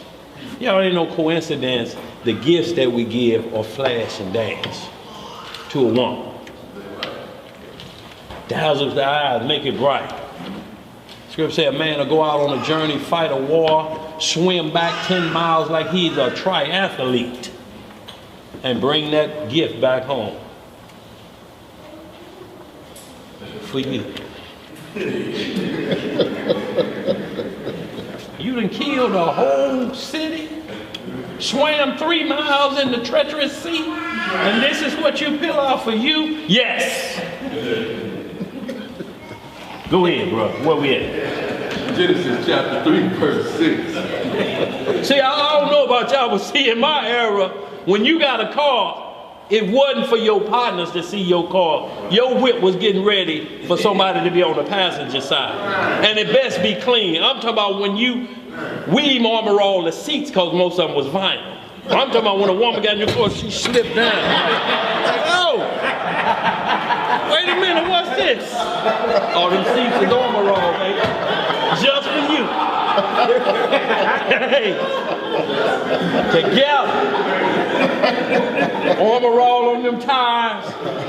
No, it wasn't for Earl and Rufus to be like, damn dog, you got it. No, somebody need to be on the passenger side. All this labor and sweat. Oh no, not for no hairy ankles to be over there all day. At least when the sun's setting, I got to drop you off. It's time for me to head this way. Yeah. Go ahead, bro. Genesis chapter 3, verse 6. And when the woman saw that the tree was good for food, and that it Tell you what, started 1 through 6. I'm sorry, brother. Genesis chapter 3, verse 1. Now the serpent was more subtle than any beast of the field, which the Lord God had made. And he said unto the woman, Yea, as Yahweh said, ye shall not eat of every tree of the garden. See, so his first question is always, what did God tell you to do? Look, when we hear them terms, the devil made me do it, that's a lie. The devil don't make you do nothing. The devil asks you, what did God instruct you to do? And then he asks the next question, which is a lie. And he says, oh, they like believing lies. That soothes them better. And then we fall in Isaiah 38, prophesy smooth things to us. Tell us lies, man. It's just, some about lies just make my spirit a little bit at ease. I know I'm thinking I ain't the only one. And go ahead, bro. Verse 2. And the woman said unto the serpent, we may eat of the fruit of the trees of the garden. You see what she said? She's repeat back. Y'all, when y'all heard me say this is a sin, receive, and send back process, he sent it out to her. What did you hear when you first hear this created? Oh, I heard I'm supposed to keep the commandments of God. Sent back. He sent back. So the sin process is because he's waiting to see before he attack.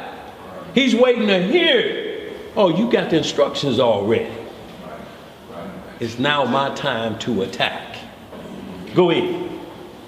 But of the fruit of the tree which is in the midst of the garden, Yahweh has said, ye shall not eat of it, neither shall ye touch it, lest ye die. So she has full instructions. Instructions of life and death. Yo, look, this is already in you. Life and death, she understands, and she's repeating it back. I'll die if I go any way other than this. What made her lose her faith that quick? Second mind. Go ahead. What it say? And the serpent said unto the woman, ye shall not surely die. What that mean? That God's of what at this point? This pretty much what he said. This is why he called him the father of it, of lies. You started this in the garden, you're going to lie. Lying on the Lord in the beginning. This is why when we get into Acts 5, when Ananias and Sapphira, his wife, it said, you ain't lied to men, you've lied to God. And immediately they fell down dead straightway. And his wife came in, same exact thing, because the Holy Spirit is in her. And he had just breathed into Adam the breath of life, breathed the Holy Spirit and said like, oh, time for me to go to work. Unpardonable sins on the table. And that's what he coming for, the unpardonable sins. Anything else you can repent for, but if he gets you so tangled up that you say, I throw my hands up, Lord, I'm through. We have to understand the mind of the Lord when he say, I ain't gonna put on you more than you can bear. You can't bear out, I just want to die then. You don't know what's going on. Your mind can't be to the fact that you start quoting second mind in all your language. If I die tonight. Tupac, Kato, get it popping up there for me. No. No, Kato ain't get nothing popping. Kato waiting on judgment. It was that what? Yeah. Reserved for the judgment. Reserved for the judgment. So those are the things that you start repeating and singing. Is that ghetto is heaven got a ghetto? So you start thinking Coke Brilliant on the streets of gold. Life goes on. Is it peddling on the streets of gold? You know, is it thoughts on the corners of the kingdom? A couple bottles of gin in case I don't Get in. Oh, man. We're gonna be drinking that. So y'all, we start making the kingdom exactly what's here. A strange thing. So the next kingdom coming in, we're only trying to mirror what we're doing, what you're practicing here. That's why we have to start practicing the first mind now, so it gets us in tune with what's going to be in that kingdom. Ain't none of this getting in there because we constantly see it. No whoremonger, no adulterer, no effeminate, no drunkenness. So Cato, is it popping up there like it's popping down here? Bottles popping? Pouring it all over gals and dollar bills flying.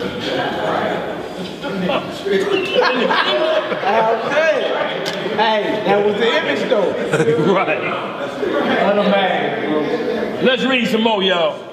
Verse 5. For Yahweh does know that in the day ye eat thereof, then your eyes shall be opened, and ye shall be as gods, knowing good from evil. Partly true and mostly a lie. Because you will become like a god, because you're going to reproduce life. Spiritually first, you'll produce devil children. Because once you take on this evil doctrine from the second mind and you pass it down to your children, we just read in Exodus, visiting them to the third and fourth generations. So you're intaking doctrine that's going to destroy for the next 3 or 4 generations before it's possibly straightened out. Now we got to get into Ezekiel 18. If a man's father has been wicked all his life, but the son is not wicked, should not the son be granted, mercy and righteousness? Yes, he should be granted that. But then it gets into a wicked man, if he's been wicked his whole life, but if he turned at the last minute, his wickedness ain't going to be counted. He got in where he fit in, but we can't play Russian roulette like that, y'all. That's the kicker. You don't know when the death angel comes. Let's read some more. We finished with that. Then we go down to verse 6. Verse 6. Okay. And when the woman saw that the tree was good for food, and that it was pleasant to the eyes, and a tree to be desired to make one wise, she took of the fruit thereof, and did eat, and gave also unto her husband with her, and he did eat. So we see what happened is the order got broke. He came in and broke the chain of command, and then it started feeding doctrine with broke chain of command. It can't never come back until it start over back again, and we got to walk that process out. Yo, Job was sick for over 20 years. This wasn't just no season. Them balls that was on, when you read about the Reuben in the text, he said, I was sore in my loins 7 years. I mean, you got a cool gait and strut. Your swag is tight. Now you walking like Fred Sanford. Because of evil. And you know it, but he understands it. And he said, this is what I did to straighten that out. And I'm trying to warn y'all, gird your loins with truth, because he's coming for that area first. If I can get that area, I got y'all. I ain't even worried about it at that point. You can talk all the money you can get. What's the only thing Donald Trump worried about in all these investigations? The Russian whores. Do they have film of that? That's what he's concerned about. Everything else is it's the common thing. Send them this and we're going to get them, we're going to break them down. That's what he's more concerned about. Is there any investigation about me and them Scandinavian whores? When I was running the beauty contest over there, if they got film in there, I'm through. If they think I talked about grabbing between a woman's leg, they gonna actually see it on film. That's what he asking them, man. He ain't even worried about all the stuff that can get everybody like, what about them whores? Any information on that? Billions of dollars. He ain't worried about the rest of it. He's worried about a tarnished image that's headed downhill real fast. Let's read a little bit more of this, y'all. We're going to speed up. I want to hurry up and get to these verses where we got about 40 minutes. Verse 7. And the eyes of them both were open, and they knew that they were naked, and they sewed fig leaves together and made themselves aprons. So immediately they tried to cover up the area that should have been covered with truth. You're trying to now hide it from a second mind perspective. So now my whole agenda is now, why do I have on these underwear? I'm explaining this to my father why I have on these underwear now. The holy and righteous one's been taken away, and I got on artificials now. So I'm gonna hide myself amongst everything else, but y'all know the story. But it's just saying how the second mind has caused us to be in the same problem today. And if the second mind is doing it to you today, you got to change back to the first mind and listen to it. If you don't get the answer, don't go to the second mind.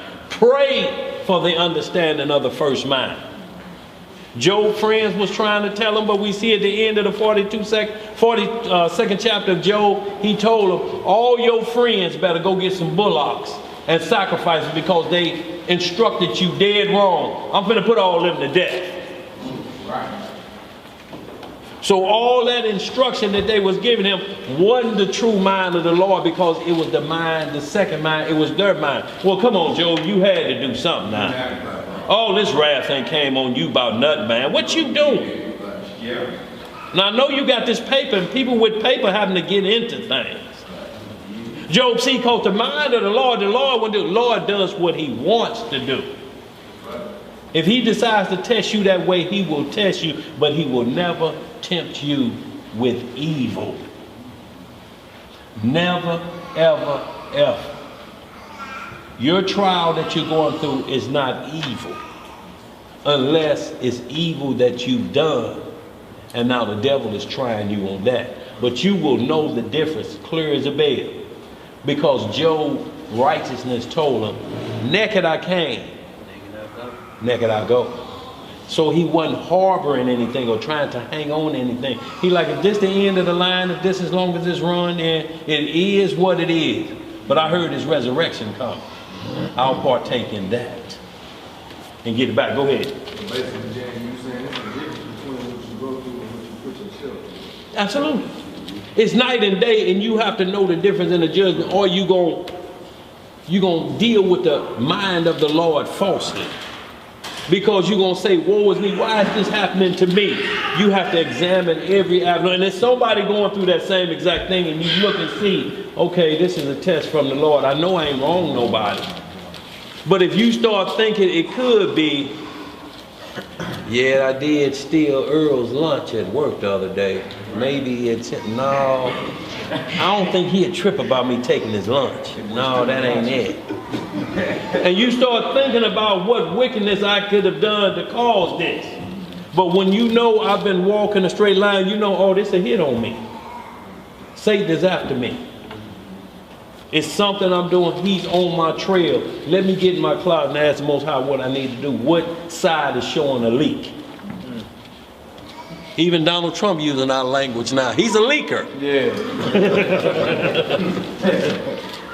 James Coney. Yeah. Hey, Dan, can we get the Matthew 4? Yes, sir. The temptation of the Messiah. Absolutely. On the list. First and second. Oh, you got them. Go ahead. No, we'll hit them first, and we'll just jump right back to the other. It's like going into the first and second mind you was talking about.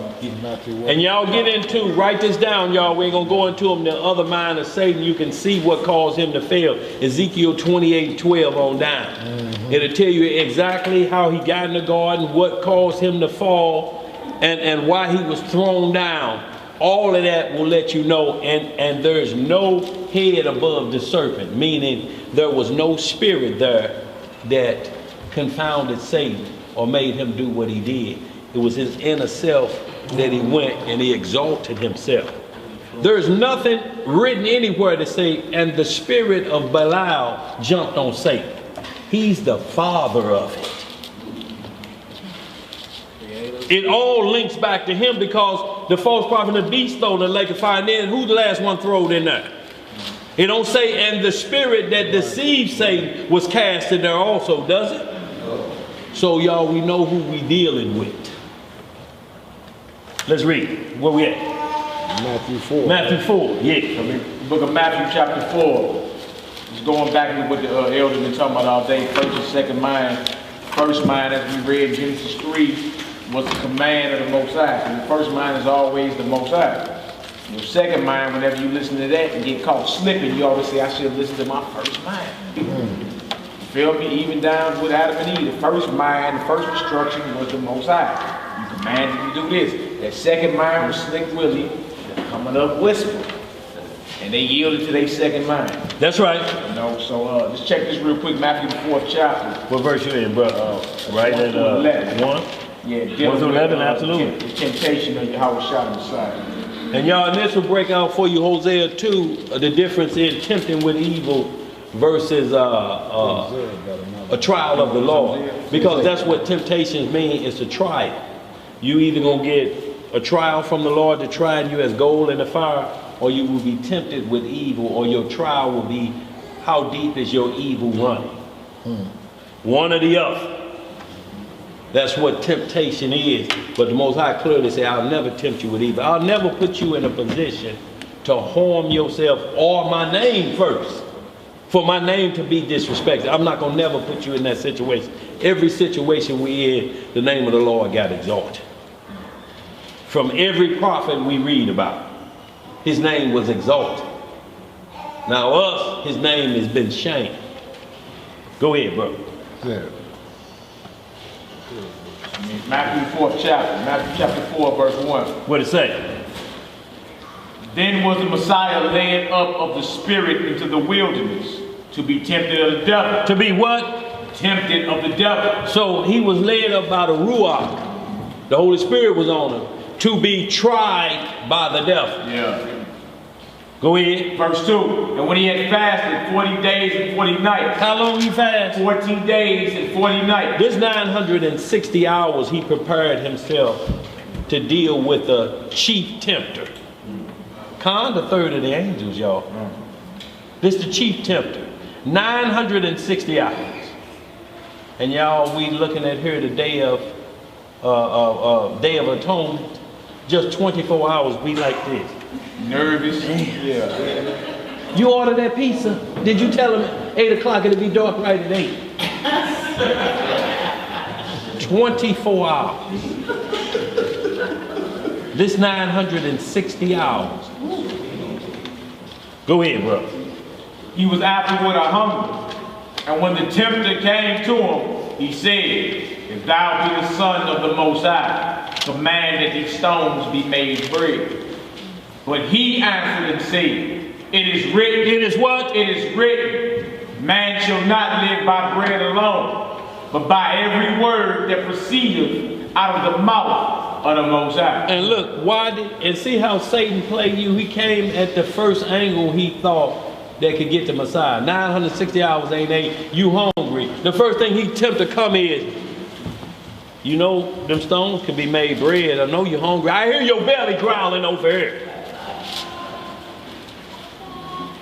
And you see how the Messiah answered right back. Yeah. Man, I've been living off of spiritual food for 960 hours. Yeah. What are you talking? Go ahead, bro. And notice he answered with the first mind. Yes, sir. Which was the command of the Most High. When you tempted, that's what you answered with. You answered with the scripture. To combat that second mind that just came in, that doubt. You hungry, turn them stones into bread. I know you're hungry. Right. But he answers with the command of the Most High. That's how you battle the enemy. You can't slap him or cuss him out. You can't pull out your little sword or your gun. You gotta pull out your spiritual sword. Which is these scripts right here. That's right. And that's how you check him and get him gone.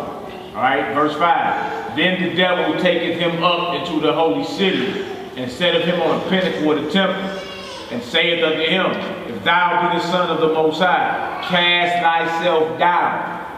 For it is written. For it is what? It is written. Now what is he doing? Is he quoting scripture? Twisting scripture. Twisting, quoting, he said, for it's written. Now look, you'll have somebody in church tomorrow tell you, you quoting them scripture chapter and verses. I hear you know the Bible. It's clear you've been studying, but the devil know the Bible too. What does that mean? The problem is you don't know it. Right.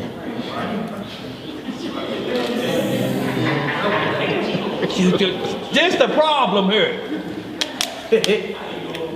What you just said is an oxymoron, or we can't get no trophy for that. That's evident. The problem is we're trying to get you to know it so you can battle him. Go ahead, brother. For it is written, he shall give his angels charge concerning thee, and in their hands they shall bear thee up, lest at any time thou dash thy foot against a stone. The Messiah, Yahushua, said unto him, it is written again, thou shalt not tempt the Most High thy God. See, he didn't break ranks. He told him again what the scripture said. But notice how the devil tried to play it lightly, like he was concerned about him. He'll lift you up so you won't dash your foot against the stone. Don't worry about jumping off the cliff. It ain't gonna hurt that bad. If you hit your toe, before you hit your toe, the angel's gonna bear you up. The Lord say, I ain't supposed to. Messiah say, I ain't supposed to tempt the Lord. That's called blind faith. Like you standing watching rush hour traffic and you say, I believe the Lord when he say nothing can hurt me. I'm going to the other side. You can try it if you want to. Keep going down. Hey, Commit suicide. that's what it is. You know what I'm saying? Go ahead, bro. Verse 8, again the devil, the deceiver, taketh them up into an exceeding high mountain, and showeth them all the kingdoms of the world, and the glory of them. Was America included in that? And all the kingdoms of the world, and the glory of them. And saith unto him, all these things will I give thee, if thou wilt fall down and worship me. If thou would do what? Fall down and worship me. Then saith Yahushua unto him, get thee hence, Hashatan, for it is written, thou shalt worship the Most High, thy God, and him only shalt thou serve. So let's get it straight in our mind. Satan ain't gonna serve you. Right. You ain't gonna never have Satan working for you. He the boss on the side of wickedness. Right. You ain't gonna never outslick the devil. Right.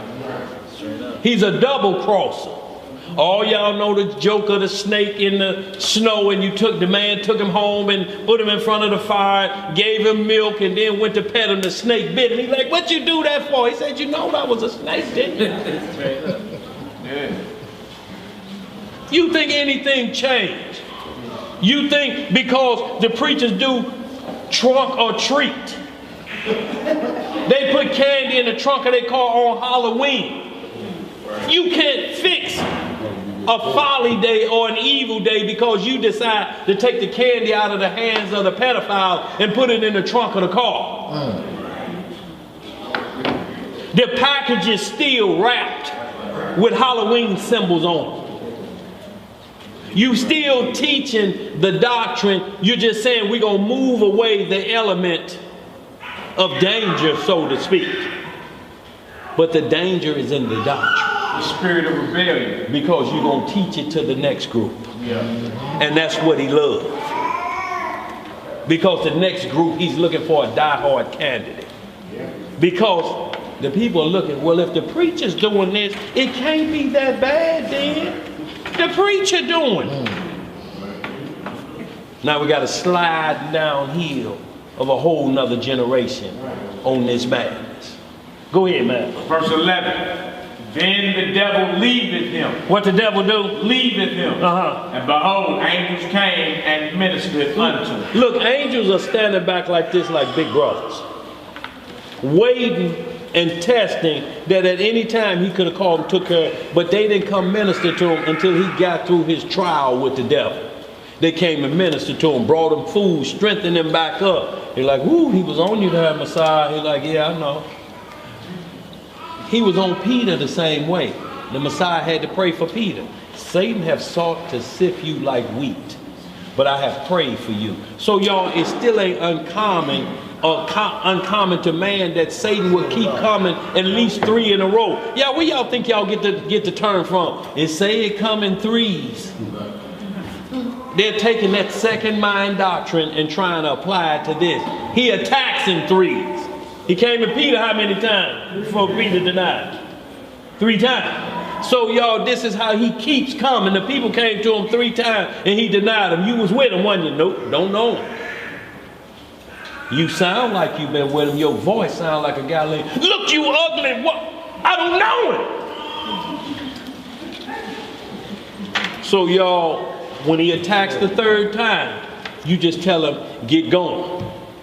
And if y'all ever had that witch riding you, or when Satan sits on your chest in your sleep, you have to holler out the Messiah's name 3 times before he release. Holler 1 and it don't get it done, you gonna panic. Jesus! And he keep pressing. He don't know you. He don't know you. Mama! That's what he wants you to holler. Mama. Mama can't get in there. Mama don't know what's going on. But you, and he'll let loose, and you sit up. Now you know what you got to do to make him go the other way. But you can't holler for your mom. It ain't gonna do you no good. Hollering for your mom in the first 48 don't get it done, do it? And I call my mama, nope. Nope. You can call an attorney, but not your mama. Where we at? That was it for that. Okay, let's get right into it. Romans 11:34. Y'all, we're gonna hit a couple of these, y'all. We got about a half hour. And we're gonna roll through the mind of the Lord after you continually lock in on the first mind. This should be the change of it. And we're just gonna show the man, the role model who we have to show us first mind lock in, Abraham. How he was locked in and what he was rewarded. Y'all, and we're gonna see the difference in second mind trying to come back around. You want to quit doing that, because what do they call doing the same thing, ending up with the same results that hurt you? What is it called?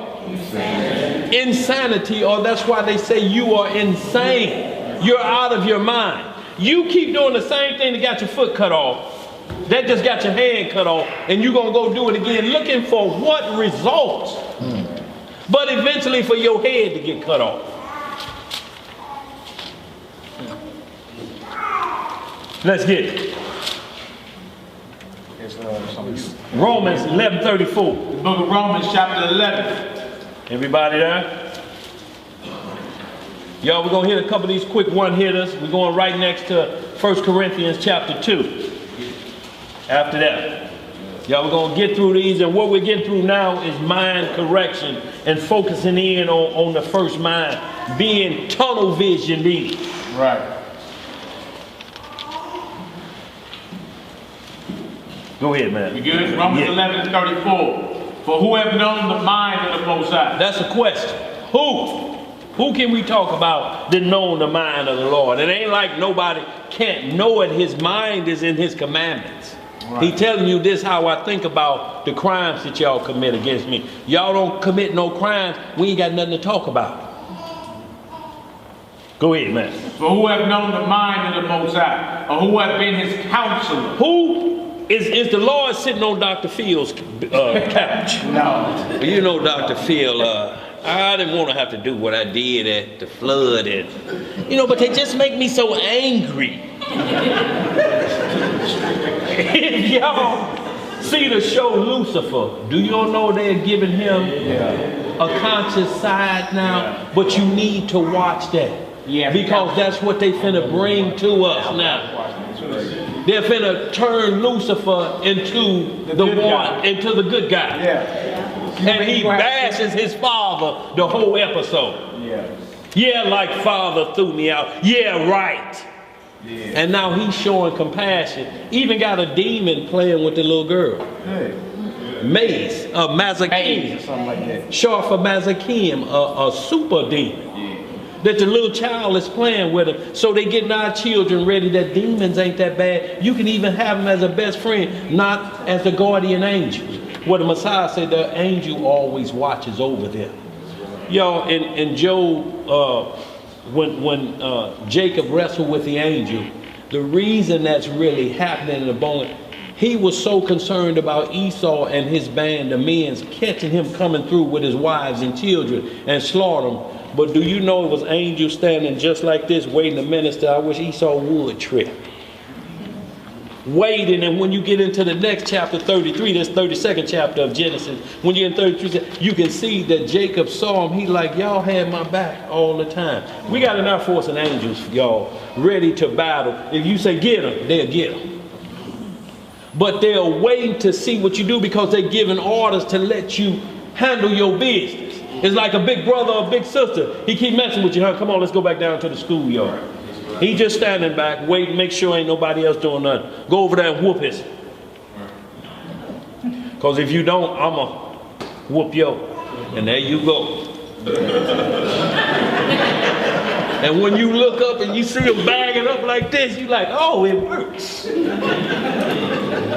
Then he come on, take you home. He just watch and make sure don't nothing get out of control. So, y'all, it's the same thing. The same thing that down here, y'all, it ain't no common. It ain't uncommon what's happening. And the way things are moving and grooving. Go ahead, bro, read that. Romans 11 and 35. Or who have first given to him, and it shall be recompensed unto him again. For of him and through him and to him are all things, to whom be glory forever. Amen. So you get your mind straight. Whoever gave a gift to the Lord first, like they made the Lord. Who is he receiving something from that he has to listen to us? Once you get in your mind who the supreme being is and what he requires of you, obedience more than sacrifice. Y'all, we can make a sacrifice to come down here every weekend. But if we don't get obedient to these scriptures, we're going to have a problem. Every time a new thing pops up on Facebook, there we go chasing it. Man, they saying this dude could be the Antichrist. He on the earth now. Man, they say people worshiping him.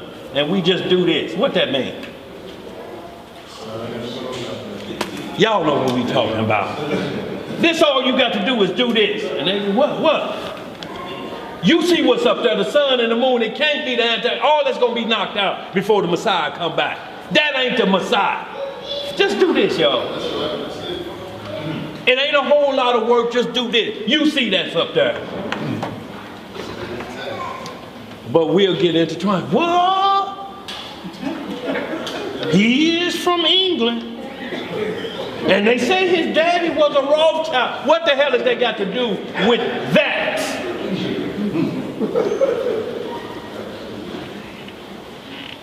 Did we finish that? Yeah, that was it. 1 Corinthians chapter 2, verse 9 through 16.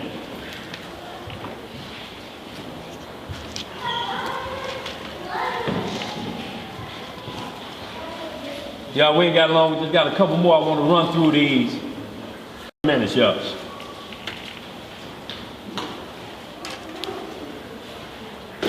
We're in the book of 1 Corinthians, chapter 2, verse 9. But as it is written. But as it is what? Written. I hath not seen, nor ear heard, neither have entered into the heart of man the things which Yah hath prepared for them that love him. And what has he done? Prepared. See, everything is about preparation, y'all. If we don't get preparation back in our life and get ourselves prepared for the Lord to see us and accept us, it's going to be a problem. He said, I go away to do what? Prepare a place for you. He going to get the kingdom. Everything must be done by preparation. Ain't nothing willy-nilly or right on the spot, so to speak, that we do anything haphazardly. Preparation gets everything where it needs to be. You have to prepare to deal with the Most High. Go ahead, bro. Verse 10. But Yah hath revealed them unto us by his Spirit. For the Spirit searcheth all things, yea, the deep things of Yah. See, the Spirit searches the deep things of Yah. If you want to know what's going on, the Spirit is going to search the deep things. You're not going to get them from mankind. Mankind will tell you something so crazy, and then the next breath, right back here to seeing like it ain't nothing. Like, how do you tell a man it's 338 degrees below zero when the sun is on this side of the moon and there's no atmosphere to block the cold, the direct cold, and then you build a suit that can't stand the weather in Antarctica that's only 40 below? How are you going to deal with 300 below and you can't send machinery into Antarctica that's only 40 below at a certain time of the day? So with their own mouths, they confound themselves to get a lie across. But you know why they do it? Because we want to be up there in Maseroth, looking for an escape route from what's coming to this planet. Judgment. That's all it's about. You want to escape judgment. A light year is 6 trillion miles away. They say we just saw a new planet that life may be able to be there. 38 light years away. 38 times 6 trillion is what? You see how far away that is, and they got you thinking about that. They say maybe we can escape. It'll be so far away from the wrath of God. Let's read some more. Verse 11. For what man knoweth the things of a man, save the spirit of a man which is in him? Right. Even so the things of Yah knoweth no man, but the spirit of Yah. See, so the spirit of man, we know man. We know how we get down. Man, I knew that nigga back in the day when we was such and such. But the spirit of the Lord, the spirit of God has to tell you about him and instruct you concerning him.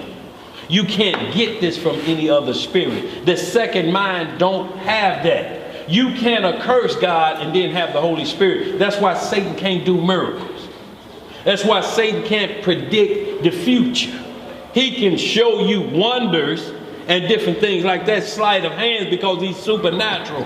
But he has no power to control any of these things. He got to get you involved with it to help tear it down. He don't get that power. You can't curse the Most High and his Holy Spirit come within you. It just don't work. Go ahead, brother. Now we have received not the spirit of the world, but the spirit which is of Yah. Right. That we might know the things that are freely given to us of Yah. Which things also we speak, not in the words which man's wisdom. Which things also we speak, not in the words which man's wisdom teacheth, right, but which the Holy Ghost teacheth, comparing spiritual things with spiritual. What do we care about that boy in that wheelchair? No disrespect to that, but he's called a wise man. The Most High say, I will destroy all the wisdom out of the wise men of Teman. Anybody called Albert Einstein, you know what they call wise? People who come up with something that would destroy the entire planet. Right. The atom bomb. He split the atom. He's called a wise man. This man saying God don't exist. We actually come from people 20 billion years ago. These are they wise men. And we chase their wise men that don't have no end to nothing and say, well, we can't explain that. It's one of our theories. And what is a theory? Something that can't be proven by fact. Anytime y'all hear the word theory, get rid of it. The evolution theory.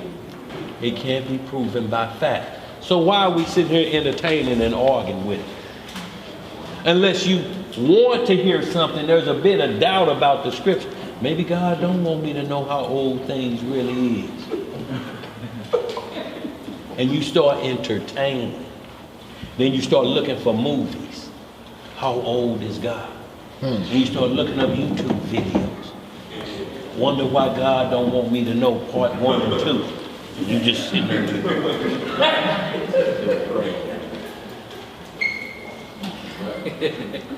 He'll tell you what he wants you to know. It's contained in here. Let's get some more. Verse 14. But the natural man receiveth not the things of the spirit of Yah. So the natural man, just a man using his 5 senses, is not ready to elevate to his conscious level, can never understand the Spirit of God. He's almost on a plane of foolishness because he will never elevate. He's a natural man. Y'all, we have to become what Adam was called preternatural. That means elevated above the natural state. And then if we found worthy and he say, well done, servant, we move to supernatural. But preternatural, look these words up. Look up natural, then look up preternatural. P-R-E-T-E-R, natural. It's going to say outside of the natural realm. Yeah. A lot of times they see that happen to us and they say we on what? PCP. Everything we do outside of the natural scope, they say we either on drugs that they created that makes them supernatural, or some will just lay it on the line. Well, that he got that in his mama's womb. That's supernatural talent. That's a God. And when they only attribute a God-given talent to a certain people, they understand, we just don't. A lot of us are preternatural coming out of the womb like Samson. It was told, John the Baptist, he will be born with the Holy Spirit riding on him. Prophet Jeremiah, I knew you before you was in your mother's womb. So supernatural, they're coming out preternatural, waiting to get to the supernatural state. But if we fall back into natural, y'all, we got to, and the only way you fall back to natural is you start, everything you do is based off of your second mind. You don't care about trouble. Well, that's what it is then. I go to jail. Nigga, don't mean nothing to do 25. I do 25 on my head. I don't want to do 25 seconds on my feet. In there. You are bragging about how long you can be locked down like it's nothing. Like, I'm like, chill, dog, he for real. You think you can do 25 standing on your head? Second mind doctrine starts to flow and it becomes all of the rap lyrics. Nigga, I can throw away all my inheritance, nigga, yeah. I can do 25 on my head, nigga, yeah.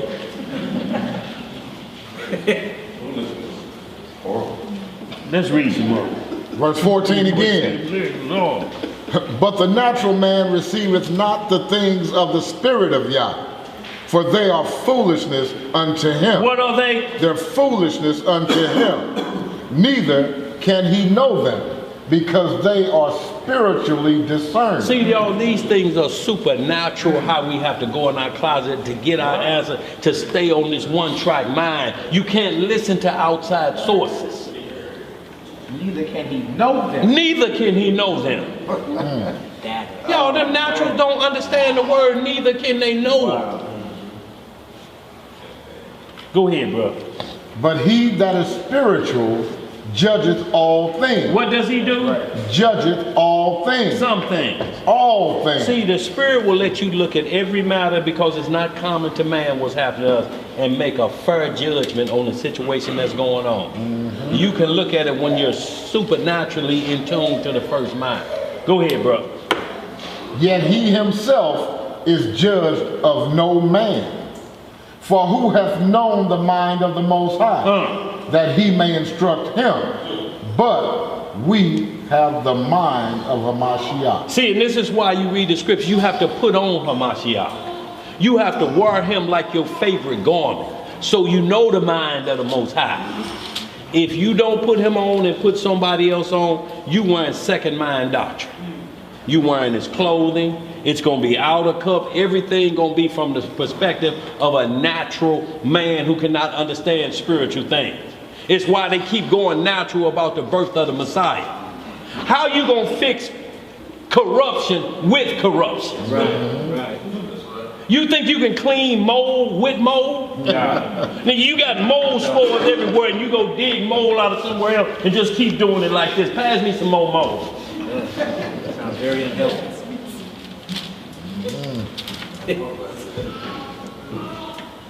So in like manner, the corruption of our flesh couldn't be that. It couldn't be that. But yet they want to keep us a natural man. They say we can die and come back at least up to 300 times. To get it right, I got 300 times. Yeah, right. And then how you know what time you on? Right. Dog, I'm running out of time. Literally, I'm at 265. I ain't got that many more to be messing up. Before you get it right, you could have 3 million times with that mindset and they ain't gonna never get right. Because they all escape routes of obedience that lead you into disobedience. Go ahead, did we finish that? That's it, my brother. Let's get right to Matthew 5 and 8. Psalm 19, 7 through 10. Let's hit them two. We're gonna move through a couple, y'all. We're gonna get on out of here. Y'all, but what we're trying to do is get our mind on this one track so the Holy Spirit will deal with us. If you keep listening to your second mind, it ain't coming. And the fruits that come out of your mouth gonna be second mind, natural doctrine, because you're gonna go back to your old self. Yep. Your own mouth bears witness against you. Yeah. Everybody, even if they claim not to believe in the Bible, everybody say, I should have followed my first mind. Everybody in the streets, everybody on Wall Street, everybody should have followed my first mind. They didn't yield to their first inspiration of mind and went with their second mind, just like in the garden. Same exact thing, and it usually costs you. Usually make you say, dang, I should have followed my first mind. Where do you think that's coming from? Where do they think that's coming from that makes you say that? Dang. I mean, you ain't read the Bible because we ain't reading in the Bible. We ain't been taught to read about what automatically clicks in you and make you say that. That where you get to the point that you know that first voice is the righteous voice. Hey, look, Dan, even in the cartoons back in the day. Yes, sir. You feel me? The angels on both shoulders. What they have on both shoulders? The devil on your left. The angel on one shoulder, the right shoulder, and the bad angel on the left. Who talks first? The good angel. Come right on in. Don't do it. You all good, do this, that, and then here come the devil. Praying over that left shoulder. Right. That earth. They not just making this type of stuff up. You know what I'm saying? Angel all soft. Yeah. The good Right. And the devil always shows you what you're gonna be missing. Wild women and fun. He'd stand there with that pitchfork and just pull that curtain back, and you see all that activity is going on. And the good angel tell you, bro, you don't want that. You sure right. And he like, you want this? You want this? Look again. There you go. Yep. It caused rappers like Biggie Smalls to rap and say he ain't want to go to heaven. He'd rather go to hell. The thing about heaven, it's all boring. Everybody in whites. It's boring. Playing violins all day, singing opera. Nah, I'd rather go to hell, you know. Yeah. Have a woman give you some fellatio, smoke a joint or something. You feel me? And you got a whole era of people grow up and influenced just by that. Lust of the flesh. You know what I'm saying? Tupac. You know, he Thug's Mansion. He was giving the Most High orders. Pac was giving the Most High orders. He said, you can take me in heaven and understand I was a G. Did best I could. Raising this insanity, or send me to hell. Cause I ain't begging for my life. You see that? You ain't gonna beg for it. Big bro, you don't got no rank to be talking to the Most High. Like, you know, this is what it's gonna be. Right. You can either accept me the way I am or not. Right. Who have given counsel to the Lord? Right. You think the Lord want to hear that counsel? Look, I don't want to hear none of that. Look, either you can take me the way I am, thugged out, or I don't want to be there. Well, nigga wrote burn gravity. Then he got that Thug's Mansion. There ain't no negotiations on the table dealing with the Most High. This is not negotiable. It's just not what it is. You feel me? Look, you got a whole generation of people raised under that vibration. You know what I'm saying? And that just one, because he's called an icon. You know what I'm saying? They still arguing over this man on the internet on YouTube right now. New movie just come out. They arguing over Tupac. Cats that wasn't even around him arguing about whether he was a revolutionary or a gangster or a prophet. 21 years after his death. To this day, it's one of the hot topics on YouTube. Everybody arguing over Tupac. He was an icon, what they call, or a demigod, a god. To where whatever he say, the whole generation gonna take it as face value. Yeah. So if he say it, then you got millions of young jokers raised up under him gonna take the same mentality. You see? dangerous, man. And look, it's even more dangerous if you got that spoken word and you using it for evil. And you got the crowd, whatever you say the crowd gonna do, and you gonna take that and use that to influence them to be evil. You got a lot of blood on your hands. A lot of blood. There's a lot of blood on your hands you're gonna have to actually answer for. You see, so that's dangerous, man, for you to think you can just be negotiating with the Most High about the soul he loans you. You feel me? Like you gonna come up with your own stipulations and terms and negotiate with the Most High. Look, you either can take, like heaven ain't popping if you ain't there. Right. Ain't that something? what that mean for the Most High? The madness, man, we gotta get this right. Gotta get that right. All right, where we at, Hebrew? Matthew 5 and 8. Yeah. That's on you, it's on Zebediah 4. Matthew chapter 5, verse 8.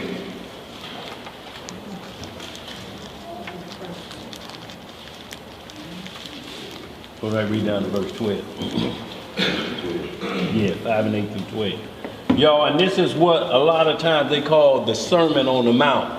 Or this is reintroduction of the Melchizedek order. You know, because he's telling you what constitutes blessings. See, a lot of people don't do it. This is where you get a lot of understanding. Oh man, the Messiah sounds like he done weakened down on us. Yeah, whatever. But he's telling you, your civil war, Mal is doing classes on civil war in Israel. You got to realize who you gonna be at war with every day. Who your problem is with every day. Every day. We can look and see what's happening to Donald Trump and we just say, man, that's white folks' business. Yeah, that's right. Simple as that. That has nothing to do with us. These are top elite leaders at war, at a civil war with each other. And you see how they dealing with us. That's not for our concern to be talking about, oh, see them Democrats, boy, they on their head. We got to figure out why my mother, my sister, my brother don't want to hear this word. And we're at war with each other about the word of the Most High. One of us is trying to push second mind doctrine on the other. One of us don't want to hear first mind doctrine. Do right. Until it's too late. Let's read some more. Matthew chapter 5, verse 8. What it say? Blessed are the pure in heart, for they shall see Yahweh. What shall they see? Yahweh. Right. Blessed are the peacemakers, for they shall be called the children of Yahweh. And see, Paul said, be at peace with everyone if it's possible. See, he didn't just say, go everybody, no, I ain't gonna do nothing, I want peace. He said, if it's possible, be at peace with all men. Peace with all men means you're gonna be able to sleep at night. If it's drama, somebody gonna be up listening. You're gonna be sleeping with one ear open, not one eye, waiting that you think you heard something, that window sound like it let up, or was that alarm, that chirp on the back door, or did it sound like that was my car door open? You can't live like that. That's not life. If you got that drama in there, pray to that air force of angels and they'll be sitting out there watching the car for you. Just like this. You think that's a coincidence that they got gargoyles on them churches and stuff? Them the demons they got protecting them. They sit out in front of their churches like this. Just like this. The Billikens, the gargoyles, all of them are demonic demons that guard their wickedness. And it scares you before you come in there, so you frightened when you get in there. And then that music. But we at a feast day and you see somebody you don't like or you heard about and you like, first thing, here this nigga come. Hey man, how you want to be around all Israel? You won't accept John Brown, but here come him over here talking this stuff. You know he a troublemaker out on faith, but you hear this nigga come. How you gonna have a good time after that? Because you looking for him to do something crazy, so you watching him. So you can't enjoy it because you watching for foolishness to say, I told you so. But the script tell us if they get to that point that where you have to say, here he come again, get rid of him or her. They have to be separated from the body so that this don't take place. Or how you gonna have enemies at the feast day? How How you gonna have? Because once you say that, and I'm standing there, I'm waiting to listen. What's the deal, man? This, yeah. And all you gotta do is do these type moves. What that mean? What that mean? You like, man, damn, he must have really done messed up bad. Oh, boy. Go ahead, let's read some more, y'all. We run out of time. Let's hit right here, y'all. Romans 12. Did we get that Psalm yet? No, give me that Psalm, y'all. Psalm 19, 7 through 10, and then give me Romans 12, 1 through 2. Yeah, I want you to blow that up, because we're coming to that next right after that Romans 10. Y'all want to speed it up, and then I'm just going to hit a couple, y'all, and y'all write down the rest of what causes problems, you know, after you're listening to your second mind. This is what you face. See, the book is fair. It's on both sides of the coin. Right. It instructs you on, if you keep on listening to your second mind, this is the result of second mind belief. Because it's belief, it's doubt belief. It's always thinking something else, or how can I get around this to do that? It's going to always be pain. So, where we starting at? Psalms chapter 19, verse 7 through 10. But on the Jasher, when you get that, I was just chapter 9, verse 5. Yeah. Y'all, we're going to hit these last couple, y'all. We're going to get on out of here. Psalms chapter 19, verse 7. What it say? The law of the Most High is perfect. What is it? Perfect. See, so when me and Noah was found perfect, Abraham was found perfect. So y'all, this is what you're trying to get to being called perfect.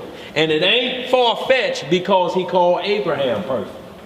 He said Noah was found perfect. And y'all, what perfect means, they had a practice that they were doing and they became skilled in it and understood it to the left. I got a problem coming up, I don't know what to deal with it. My perfect law tells me go in the closet and talk to the spirit and get the spirit in tune so I get it back in my inbox, so to speak.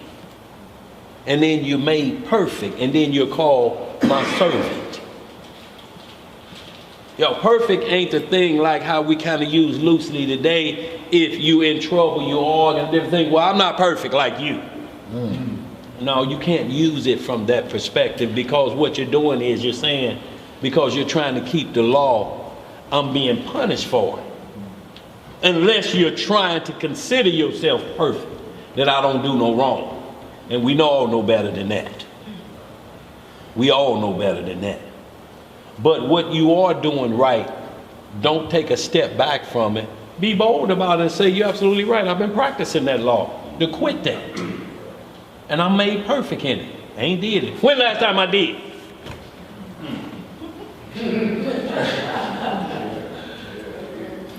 They have to go way back before this and bring it up. Well, that was a long time ago. I ain't on that no more. But if they say yesterday, 2 p.m., it's a problem. You got some more practice. What you got here now? Matthew 5:49. What it say? It say, be ye therefore perfect. Be ye what? Be ye therefore perfect, even as your Father which is in heaven is perfect. Yes, sir. You have to put that right here. Yo, see, that's how them second witness work. When you say, how we get our priest here? Just what he did, and put it right here with this Psalm 19 and 7. So he telling you it can be done, right? Right. That's Matthew 5 and what? 48. 48. And then I'll go over to Matthew 5:48 and put Psalm 19 and 7. Yo, so you got your minimum 2 in your study game. That was a jewel, I mean. Yes, sir. Y'all take heed to that. You know, or in other words, your Bible should be hit up with precepts. Yeah. You feel me? Especially sitting up in here, brothers be throwing them out all day.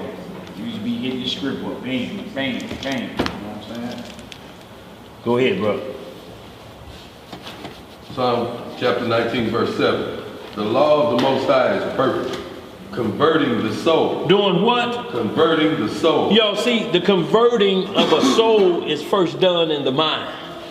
Then it converts the soul, which is your supernatural self or your consciousness. It converts that. Go ahead, brother. The testimony of the Most High is sure, making wise the simple. See, so a conversion of soul, there's a testimony that's made you wise, not dumb. You should be saying, my soul was converted away from wickedness, not promoting wickedness. That's no converting of the soul. That's converting of the back to the old flesh. Go ahead. The statutes of the Most High are right, rejoicing the heart. The commandment of the Most High is pure, enlightening the eye. See, so we keep seeing this in both Old and New Testament, the word pure. So how do we even entertain tampered with? Unless it's a second mind doctrine. Once it gets on that second mind, you start wondering, well, the scribes did write that. What did the first mind say about the scribes writing? This second mind is going left field with this because it fits a second mind agenda. That's the reason it sounds like that. But the only problem with that, what part of it can you trust in? If the scribes wrote it all, what part can you trust? If his pen is in vain, you're saying, well, his pen wasn't in vain in the book of Jeremiah. His pen wasn't in vain in Luke. But this chapter, it was vain as vain can get. And you're supposed to be trying to figure that out. The devil sit back and laugh. Well, whoo, he said, my job is easy. Go ahead. The fear of the Most High is clean, enduring forever. How long is enduring? Forever. The judgment of the Most High are true and righteous altogether. More to be desired are they than gold, yea, than much fine gold, sweeter also than honey and the honeycomb. Right. Moreover, by them is thy servant warned. What is thy servant? Warned. See, that's your first mind. It's a warning according to this. This say these are warnings. Ain't nothing wrong with warnings, y'all. We got warning signs all over everywhere. Before you got your license, you had to know what the warning signs was, didn't you? The pass. Yield sign. Don't run over here. Don't cross over there. Go ahead. Moreover, by them is thy servant warned, and in keeping of them there is a great reward. See that great reward, y'all, in keeping them, that's what we after, that great reward. Y'all, this is not minuscule like they making it. Like little babies with Pampers on, that's what heaven is, and it's cold, and people, only thing you can do is ice skate. People sitting on blocks of ice, that ain't no fun there. Little babies with Pampers on. Did we finish that? You down to verse 12? Okay. Who can understand his errors? Cleanse thou me from secret fault. And see, this is not talking about the Most High, it's talking about you. Who can cleanse his errors? Or what was it? Who can understand his errors? So you have to find out why I'm doing the things I'm doing. What is causing the problems that I'm having? And when you go to the doctor, he puts you back on your first mind. He puts you back on your diet, which is your first mind, don't he? And he say, if you can't listen to your first mind, I'll give you the second mind. It's called a prescription. Take 3 of these a day and be careful. Make sure you eat something when you take these a day. Well, how long I have to take these, doctor? Till you decide you want to get back on your first mind. You decide. Let's speed this on up. We get out of that one. Where we at? Did we get Romans? That's where you're going next, right? Yeah, Romans chapter 12. verse 1 and 2, y'all. And then I'm going to hit just this little bit on Abraham, y'all. We got a couple scriptures we're going to get on out. I'm going to give y'all the ones of second mind listening. We just write these down and y'all study them for time's sake. But they're very powerful for what happens when you keep following your second mind. And these people have shown you, like say, even cartoons. What animal was under the sink on the Flintstones? A what? So he's eating trash. Can we blame the Flintstones? And this a caveman knowing the law.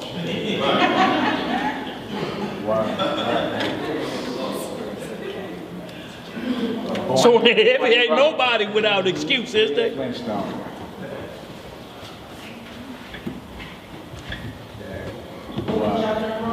Romans chapter 12, verse 1 and 2. Go ahead, bro. The book of Romans chapter 12. Romans chapter 12, verse 1.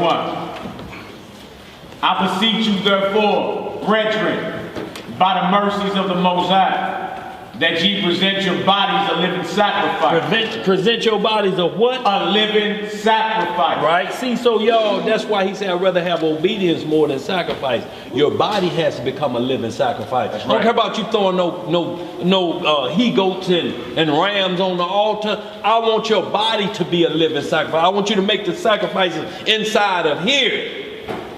That could be routine.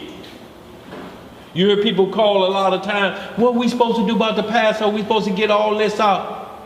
You got to make your body a living sacrifice first before you do that. That's easy to do. Crackers, crackers, crackers, crackers here, crackers there. Put them all in a bag, put them in the trunk of the car. Ooh, who was that? Tell that nigga I ain't here.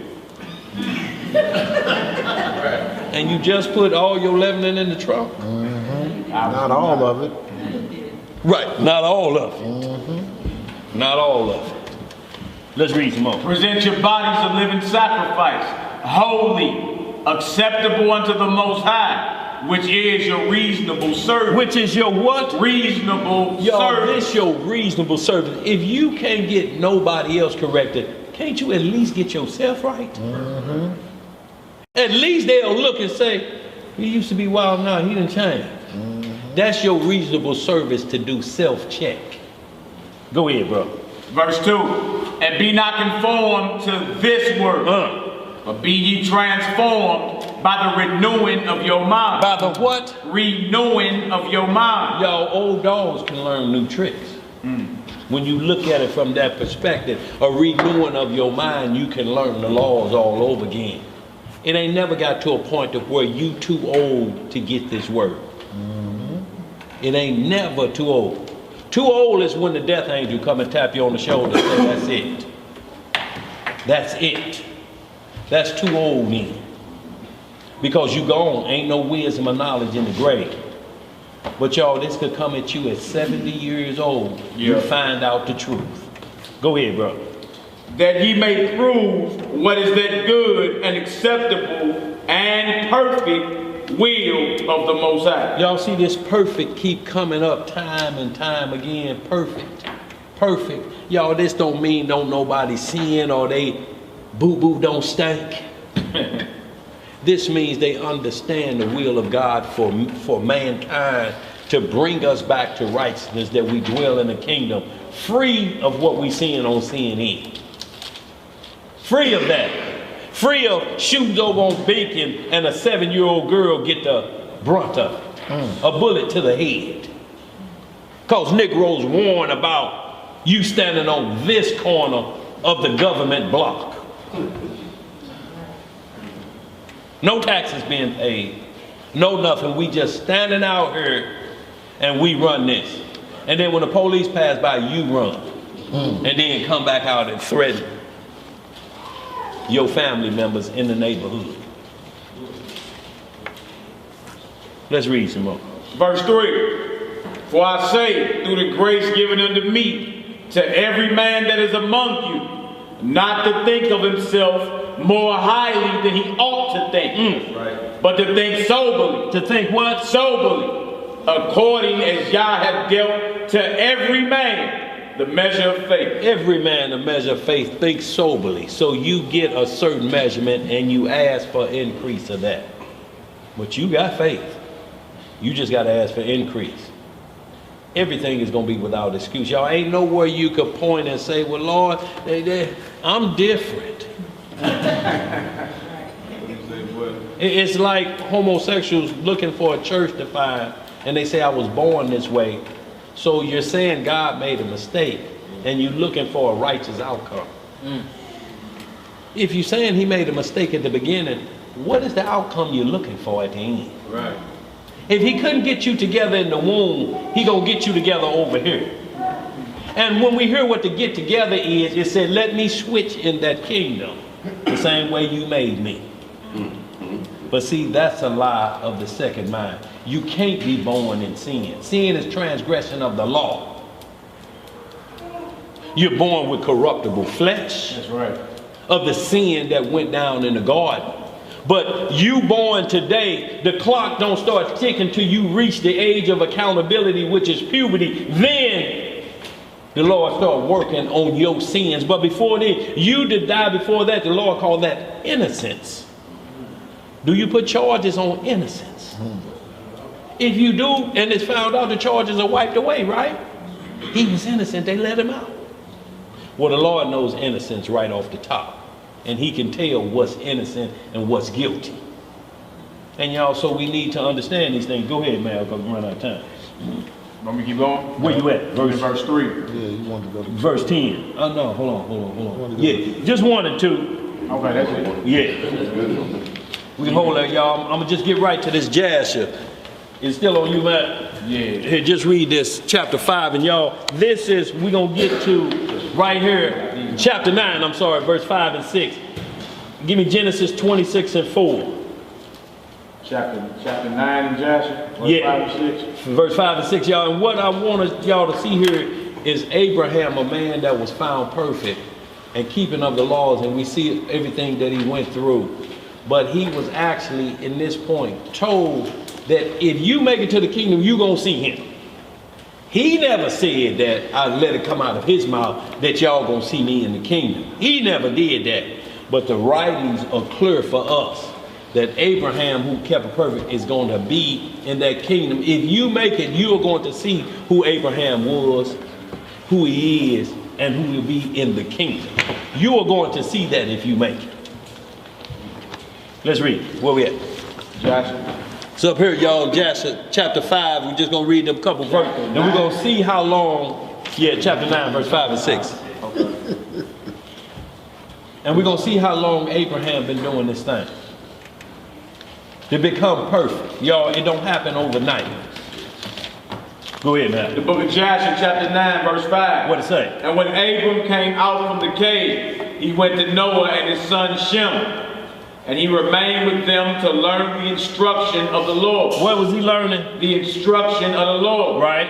And his ways. And no man knew where Abram was. And Abram served Noah and Shem his son for a long time. Verse 6. And Abram was in Noah's house 39 years. How long was he in there? 39 years. Uh-huh. And Abram knew the Most High from 3 years old. And he went in the ways of Yah until the day of his death, as Noah and his son Shem had taught him. And all the sons of the earth in those days greatly transgressed against the Lord. And they rebelled against him.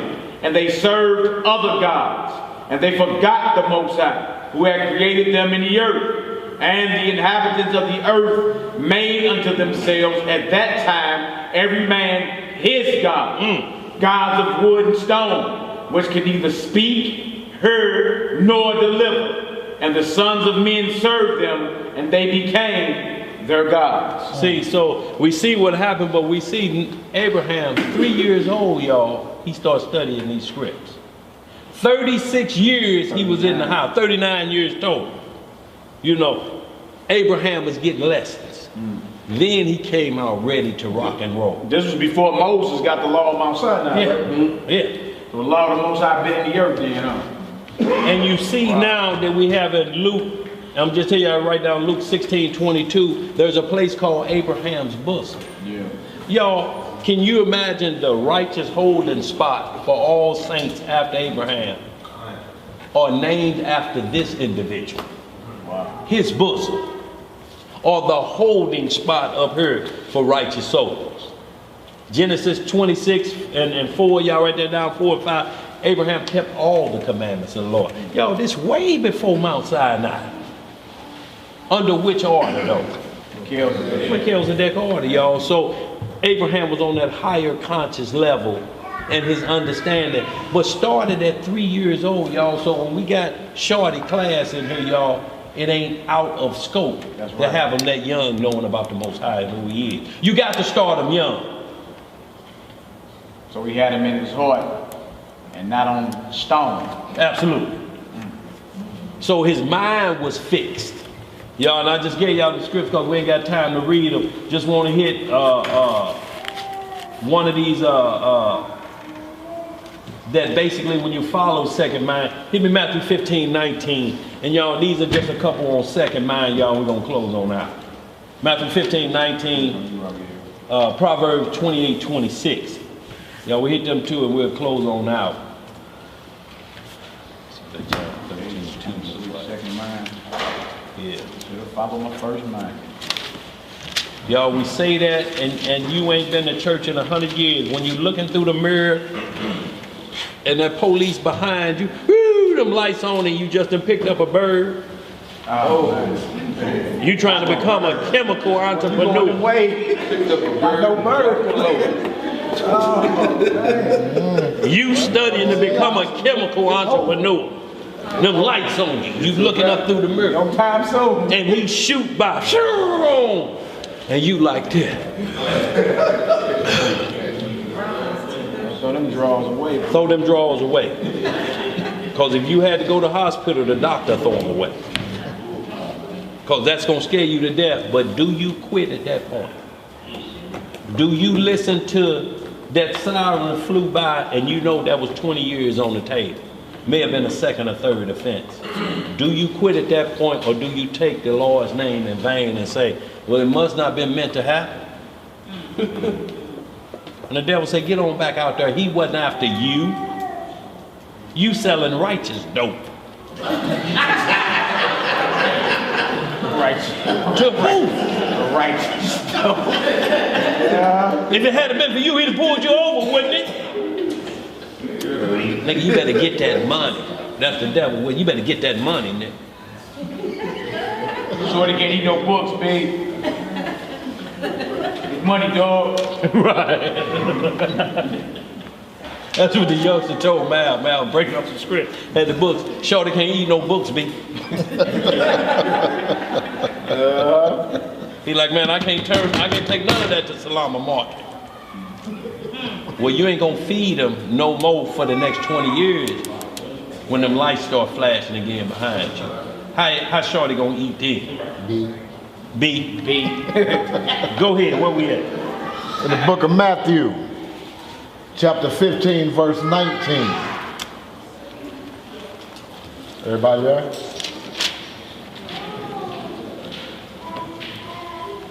For out of the heart proceed evil thoughts. What kind of thoughts? Evil thoughts, murders, adulteries, fornication, thefts, false witness, blasphemies.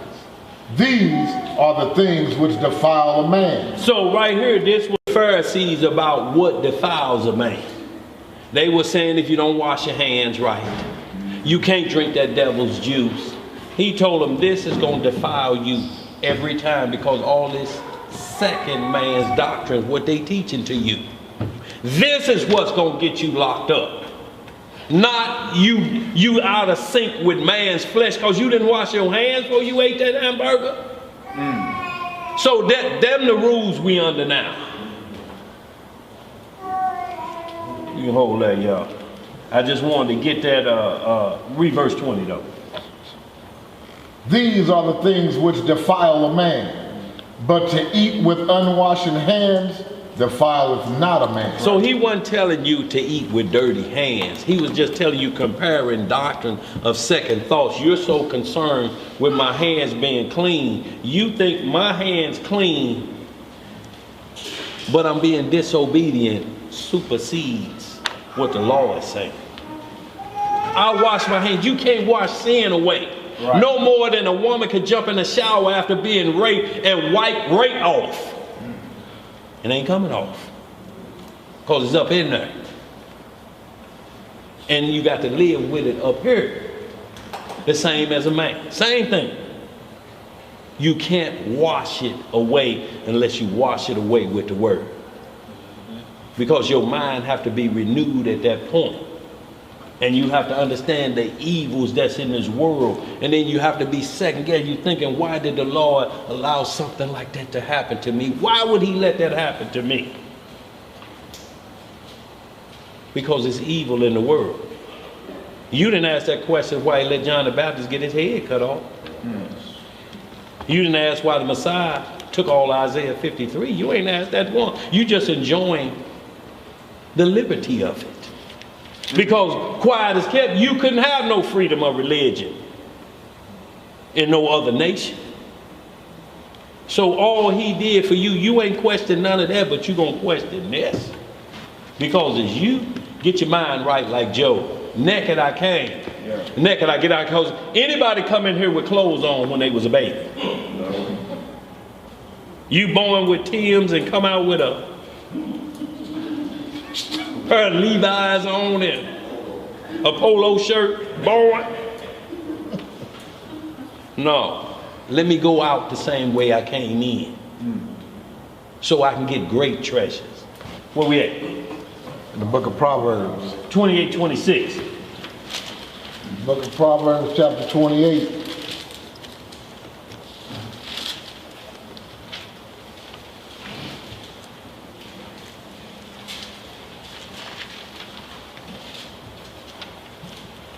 The book of Proverbs, chapter 28, verse 26. Read on down on that.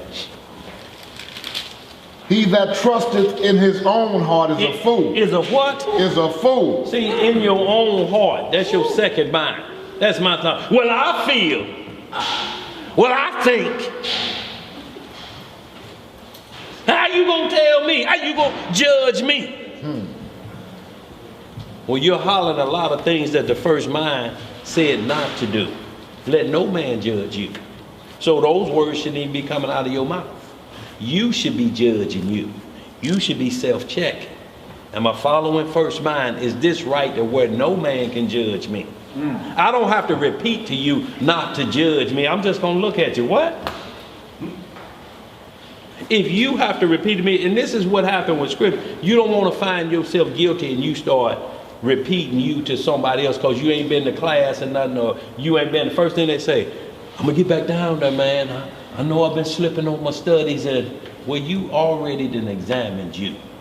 What you want me to do? Judge it? Bruh, when you get yourself together, we in the bottom of the Sears building. Ain't no need to keep going through here what's been going on, because you're going to give me a whole list of things and you're judging yourself, and then an hour later you're going to be angry. I can't believe I told that nigga that. I actually told that nigga I was. Now you got to think of something to get back at him. Because that's what's going to happen, because he knows you done revealed your inner self, and now there's judgment out there about you that you released out of your own mouth. And now you're thinking, why did I tell him that? It's the same way of hitting enter on anything out there and it goes to cyberspace. Ain't no unringing the bell. Ain't no unringing the bell. You put a picture out there, they gonna get it. They gonna get it. Where we at? Verse 26. What it say? He that trusteth in his own heart is a fool, but whoso walketh wisely, he shall be delivered. Oh, man. He that giveth unto the poor shall not lack, but he that hideth his eyes shall have many a curse. So y'all understand what that means? And this don't mean just everybody you see on a street corner begging with a sign and you do this, you hide at your eyes. Do, do, do, do, do. What? Do, do, do. Gonna come up and knock on your window. Yeah, so it don't mean that, because there's a lot of hustle game out there. But when you hide your eyes from the poor, meaning that the fact that if you have to look away from somebody versus give them, just look at it and just let them know I ain't got nothing today. You don't have to say it. You can just look at them and go on about your business. You understand in his plight, but at least you getting a good look at them. But if you turn away and turn your eyes from the poor, you don't know. And then you turn to the poor left here so we don't forget how to give. But hustles are out here. And like I say, the gas station hustle is the biggest one. Run a car out of gas and put it right there and stand there with a gas can. Bro, I need $2 trying to get over here. And next week, the car is run out of gas in the same spot. And you got that same gas can. It's like, bruh, some insanity going on here. What route you taking? You keep running out of gas right here. Or you going too far around, man, maybe we can cut you through the park or something, you get home safe. This way ain't getting it. What you got back there, G? If your heart tells you to give it to him and you think no second thoughts, do it. If your heart tells you no second thought, give it to him. So it's not that it ain't just saying just give to any report. If you look at somebody that's struggling, you know, if you was out there with a sign and they hand you $1, no, you a heathen. I don't take money from heathen. And your belly grows. Yeah, break them off. I don't take money from heathen.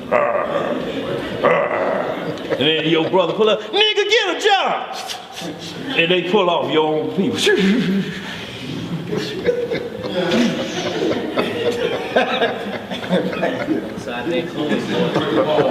Yeah, break them off. Right. $1.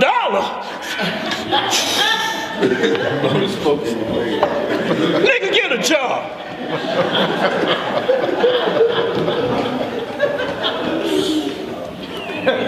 No, man.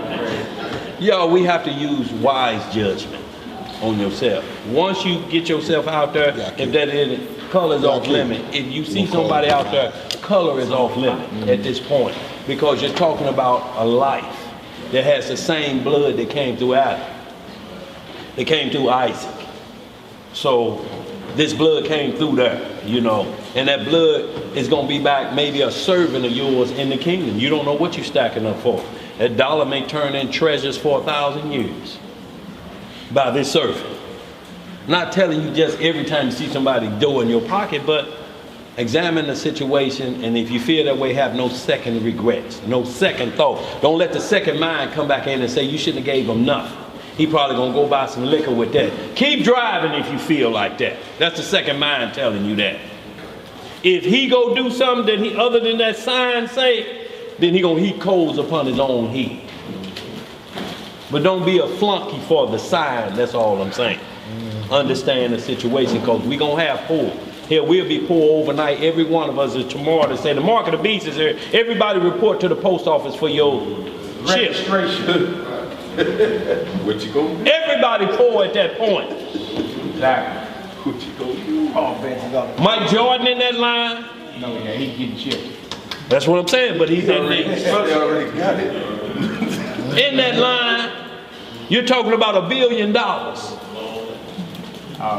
But y'all, a $200 check from the welfare office is going to be turmoil on us. If it's gone, we know how to work $200 to make it last for 30 days. If that's gone, it's gone. You got to go back onto your old game, or you got to live spiritually, because the devil coming, you ain't ate, just like he did the Messiah. No, you ain't ate. No, you ain't ate. What you want? Bam! Rally's 2-pack. Bam! Mark of the beast.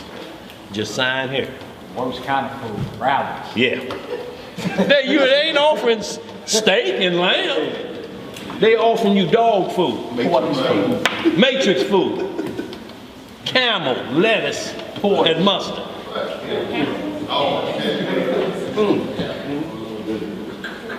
Where you gonna sign? Right here or right here? Where you gonna sign?